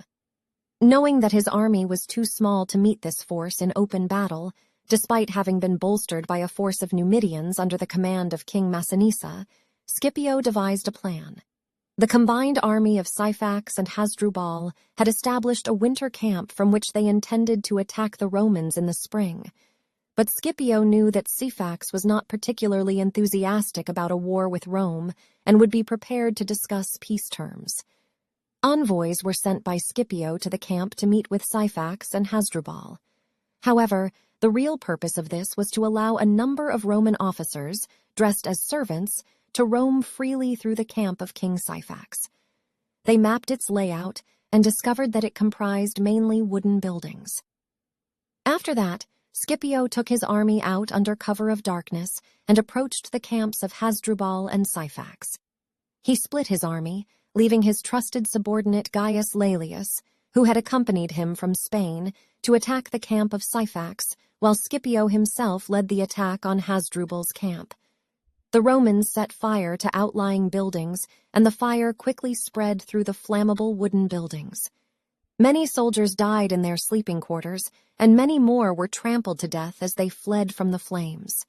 The survivors, disorganized and largely unarmed, fled into the desert, only to be pursued and massacred by the Romans. No one is quite certain of casualties, but it has been suggested that as many as 50,000 may have died that night, with several thousand more captured, including a number of Carthaginian nobles. This was a crushing blow to the Carthaginian-Numidian alliance, though both Syphax and Hasdrubal escaped. Freed from this immediate threat, Scipio returned to the siege of the city of Utica in order to turn it into a Roman supply center, while news of the massacre of the combined army caused alarm and despondency in Carthage. Some nobles proposed making peace with Rome on whatever terms were offered, and some demanded the recall of Hannibal and his army from Italy. But eventually it was decided to raise a new army and to send that to confront Scipio. Thus, in the summer of 203 BC, Syphax and Hasdrubal found themselves leading a new army that included a large number of Celtiberians and Spanish mercenaries brought in to supplement the Carthaginians. They marched the new army towards Utica and the Roman force. Scipio moved out quickly to meet this new threat, and the two opposing armies finally met in battle on an open plain near the Bagratis River, and once again, Scipio's tactical brilliance would prove decisive. The army he faced was drawn up with the strongest troops, the Celtiberians, in the center surrounded by Numidians on their left and Carthaginians on their right. Facing this, Scipio placed his legions in the center with Roman cavalry on his right, facing the Numidians and the forces of his ally King Massinissa on his left, facing the Carthaginians. First, Scipio sent his Roman cavalry and the forces of King Massinissa against the wings of the opposing army, which quickly broke and retreated in disorder. Then he moved his legions forward to attack the main body of Celtiberian infantry while they were simultaneously attacked on both flanks by the Numidians and the Roman cavalry. Attacked on three sides, the Celtiberians stood no chance and were hacked to pieces by the bold attack. Those who weren't killed or surrendered fled in disorder, with Hasdrubal taking the bad news back to Carthage and Syphax retreating to his capital of Cirta. Syphax was pursued by King Massinissa, supported by a small Roman army under the command of Gaius Laelius. Syphax was finally defeated in a battle near Cirta, during which he was also badly wounded. King Massinissa was given control of the western Numidian provinces, and the wounded Syphax died in Roman captivity later in 203 BC. If the Carthaginians had been worried before, news of this further defeat and the loss of their Numidian ally caused something close to despair. At first, the Carthaginians considered peace talks, and Scipio proposed very reasonable terms. The talks were continuing, and ambassadors were returning to Carthage with Scipio's terms, when suddenly the Senate of Carthage broke off talks and did precisely what Scipio had predicted to the Roman Senate. They recalled Hannibal and his army from Italy to defend Carthage. Finally, the two most successful military leaders of the period would meet in battle. Thus, even while negotiations were continuing between ambassadors from Carthage and the Roman Senate, Hannibal set sail from Italy with his forces. In Rome, there was jubilation that the threat represented by Hannibal had finally left the Italian peninsula, but also some apprehension. After all, Scipio's invading force would now have to deal with Carthage's greatest general, and Scipio's situation when he heard of the arrival of Hannibal was not particularly strong. Ships bringing him supplies and reinforcements from Sicily had been caught in a storm, leading to many being sunk or captured by the Carthaginians. His ally, King Massinissa, was still busy reconquering the territory held by Syphax, and he had with him 10 cohorts of the Roman army. All of this had left Scipio short of men and supplies, and his initial goal of laying siege to Carthage before Hannibal arrived was impossible with the forces at his disposal. Instead, he marched his army to an area inland from Carthage, intending to cut the city off from its overland supply routes from Africa. Hannibal landed with 24,000 men in Leptis, in present-day Libya. He then marched on to Hadrumetum, present-day Sousse in Tunisia. On the way, he was joined by 2,000 cavalry provided by another Numidian chief, Tychius, and by around 12,000 Gauls and Spanish mercenaries who had formerly been part of Mago's army in Liguria. Hannibal's destination was Carthage itself. With this powerful army within the city, he could not only defend it easily, he could leave at a time of his choosing and engage the Roman army in battle. Scipio knew that if there was to be any chance of defeating Hannibal, he had engaged Hannibal before the Carthaginian army reached Carthage. In moving his army inland from Carthage, Scipio hoped that this would persuade Hannibal to march west to meet him rather than north to Carthage. He also knew that placing himself inland from Carthage put him closer to his ally King Massinissa, who he hoped would be able to join him before he engaged Hannibal. This worked perfectly, as the Senate in Carthage sent urgent messages to Hannibal asking him to engage Scipio in order to allow overland supplies to get through to Carthage. Hannibal marched his army west, and he would meet the Romans on open, flat plains at Zama in present-day Tunisia. The two armies were fairly evenly matched. Hannibal's army comprised around 36,000 infantry and 4,000 cavalry, supported by 80 fearsome war elephants. Scipio had been reinforced by the arrival of King Massinissa with 6,000 men, so he had just under 30,000 infantry and 6,000 cavalry. Hannibal lined up the main body of his army in 3 lines behind his war elephants, and on each flank he placed cavalry, Numidian on one side and Carthaginian on the other.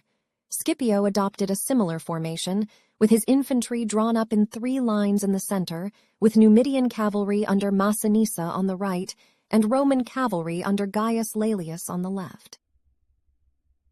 Scipio's main concern was the war elephants, which were virtually unstoppable and were easily capable of smashing through his lines. However, though the elephants were powerful, they were difficult to maneuver. Once they were moving in a straight line, they were difficult to turn. To counter the threat of the elephants, Scipio devised a brilliant plan. He believed that if the charging elephants saw gaps in the lines ahead of them, they would tend to follow these rather than attempt to push through the massed formations.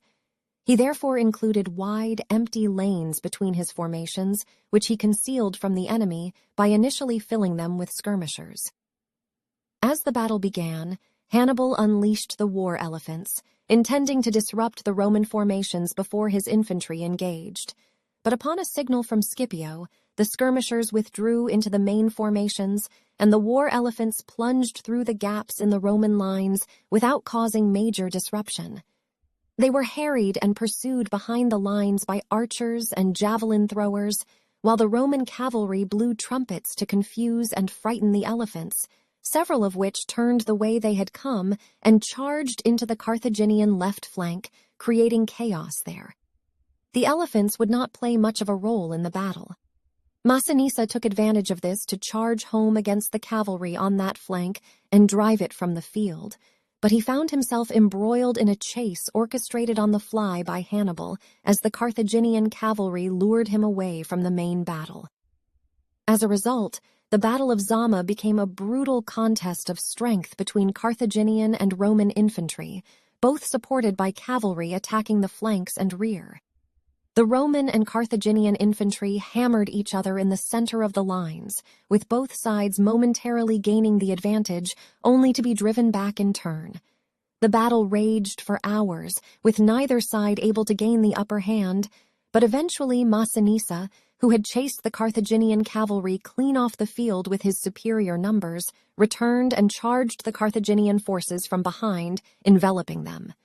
Scipio rallied his faltering and exhausted troops to one last great effort, and they fell upon the Carthaginian troops, which were trapped and unable to maneuver. Like Hannibal's masterpiece at Cannae, but this time with the roles inverted, the encircled force had nowhere to run. Thousands were cut down where they stood, with only around 10% of Hannibal's original force, including Hannibal himself, succeeding in breaking free and escaping. Around 20,000 Carthaginians died that day, and about 20,000 more surrendered to Scipio. The remainder, including Hannibal, fled back to Carthage. With this decisive Roman victory, the Second Punic War was effectively over. Left with little option, Carthage sued for peace.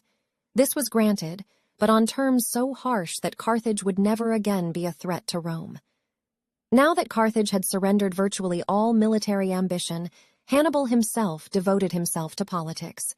He secured his election to chief magistrate through political supporters and introduced highly successful political and financial reforms, much to the chagrin of his rivals.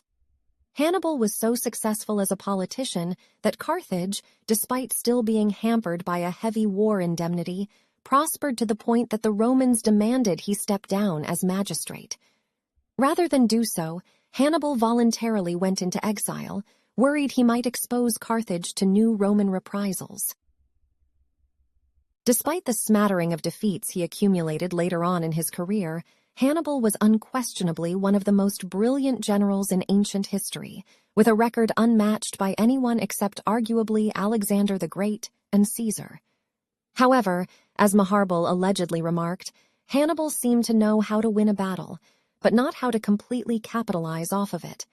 Half a dozen times during the course of his Italian campaign, he could have marched on Rome and perhaps ended the war with a Carthaginian victory, but for various reasons he chose not to do so. Much of the blame for these decisions lies with the indecisiveness of the Carthaginian oligarchy, but Hannibal must bear his own portion of responsibility. Nevertheless, despite these perceived failings, Hannibal was truly a figure who loomed larger than life. His decades of relentless fighting against Rome transformed him into a monster in their eyes, with virtually no Roman family who could claim that they had not lost a family member to Hannibal's forces. It is telling that no matter how badly Hannibal defeated the Romans, they despised him so greatly that the Senate refused to negotiate with him, even from a position of great weakness. Hannibal was Rome's bogeyman, and long after his time, whenever Rome faced a disaster, Roman senators would describe the disaster as Hannibal ante portas, Hannibal before the gates. It is perhaps the greatest testament to his generalship and his character that the Romans themselves erected a statue of him in their forum, making clear that they considered their victory in the Second Punic War to be their greatest accomplishment to date.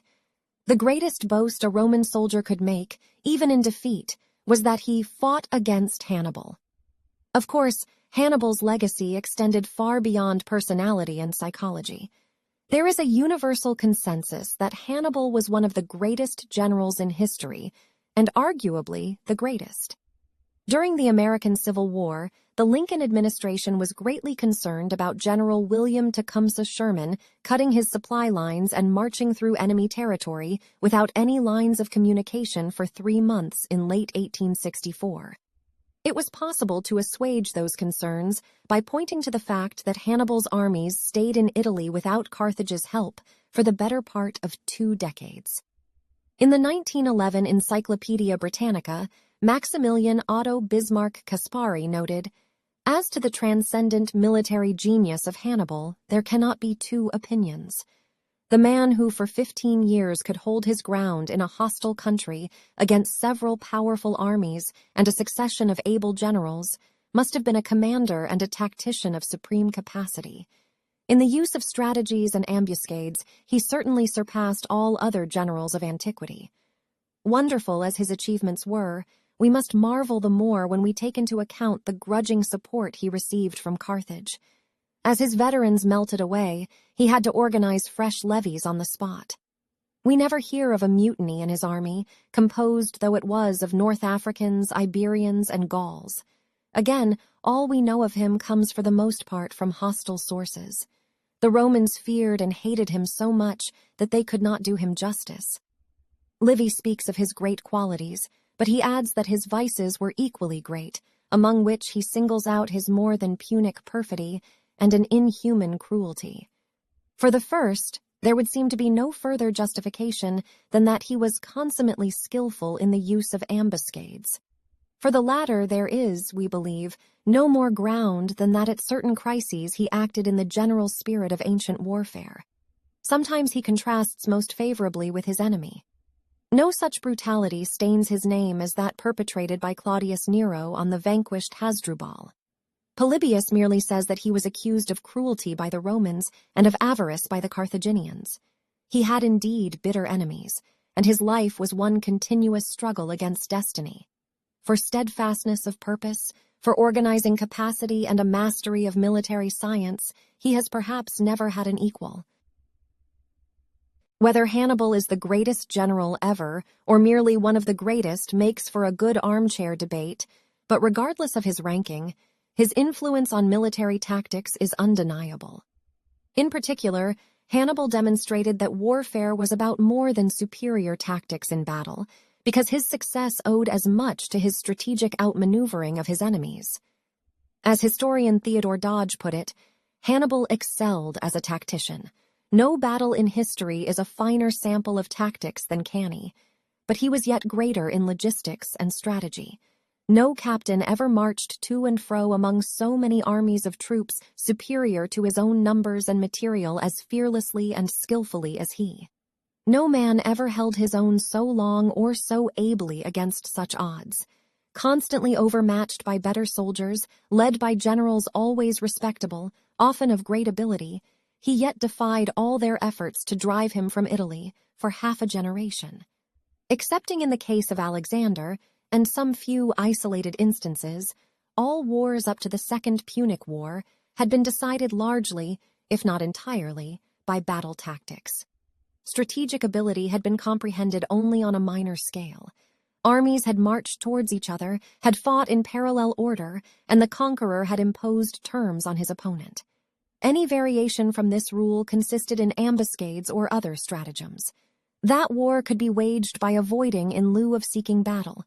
That the results of a victory could be earned by attacks upon the enemy's communications, by flank maneuvers, by seizing positions from which safely to threaten him in case he moved, and by other devices of strategy, was not understood. Hannibal has always had his share of admirers in the centuries that followed, from Schlieffen to George Patton, but once again the greatest tribute to his ultimate military legacy was paid by Rome. Understanding Hannibal better than anyone, Rome completely adjusted the way it conducted war after the Battle of Cannae. At Cannae, the Roman infantry used the phalanx formation popularized by the Greeks, but that massed formation proved incapable of maneuvering once enveloped in Hannibal's pincer assault. Moreover, the Romans had their high command alternate between two consuls at the head of the army, which made for a poor and confusing line of chain of command. After Cannae, Rome reorganized their units so that they could mass together like a traditional phalanx but retain independent maneuverability by splitting into columns. Rome also did away with the binary leadership command structure and began relying on more professional forces instead of citizen armies. The effects these changes had on Rome's destiny cannot be understated. Rome turned itself into the greatest military machine on the planet over the next several centuries, and having one consul at the head of legions instead of two, created army loyalties to the consul in command instead of Rome itself. This inevitably laid the groundwork for the civil wars that led to Caesar's destruction of the Roman Republic and the implementation of the Roman Empire. Thus, ironically, it was another of antiquity's greatest generals, Caesar, who fulfilled Hannibal's goal of destroying the Roman Republic as a result of Roman changes made in response to the carnage Hannibal inflicted upon them. Hannibal would certainly have relished that as his ultimate legacy. That was Hamilcar and Hannibal, the history of the Carthaginian generals who brought Rome to its knees. Written by Charles River editors. Narrated by Michelle Humphreys.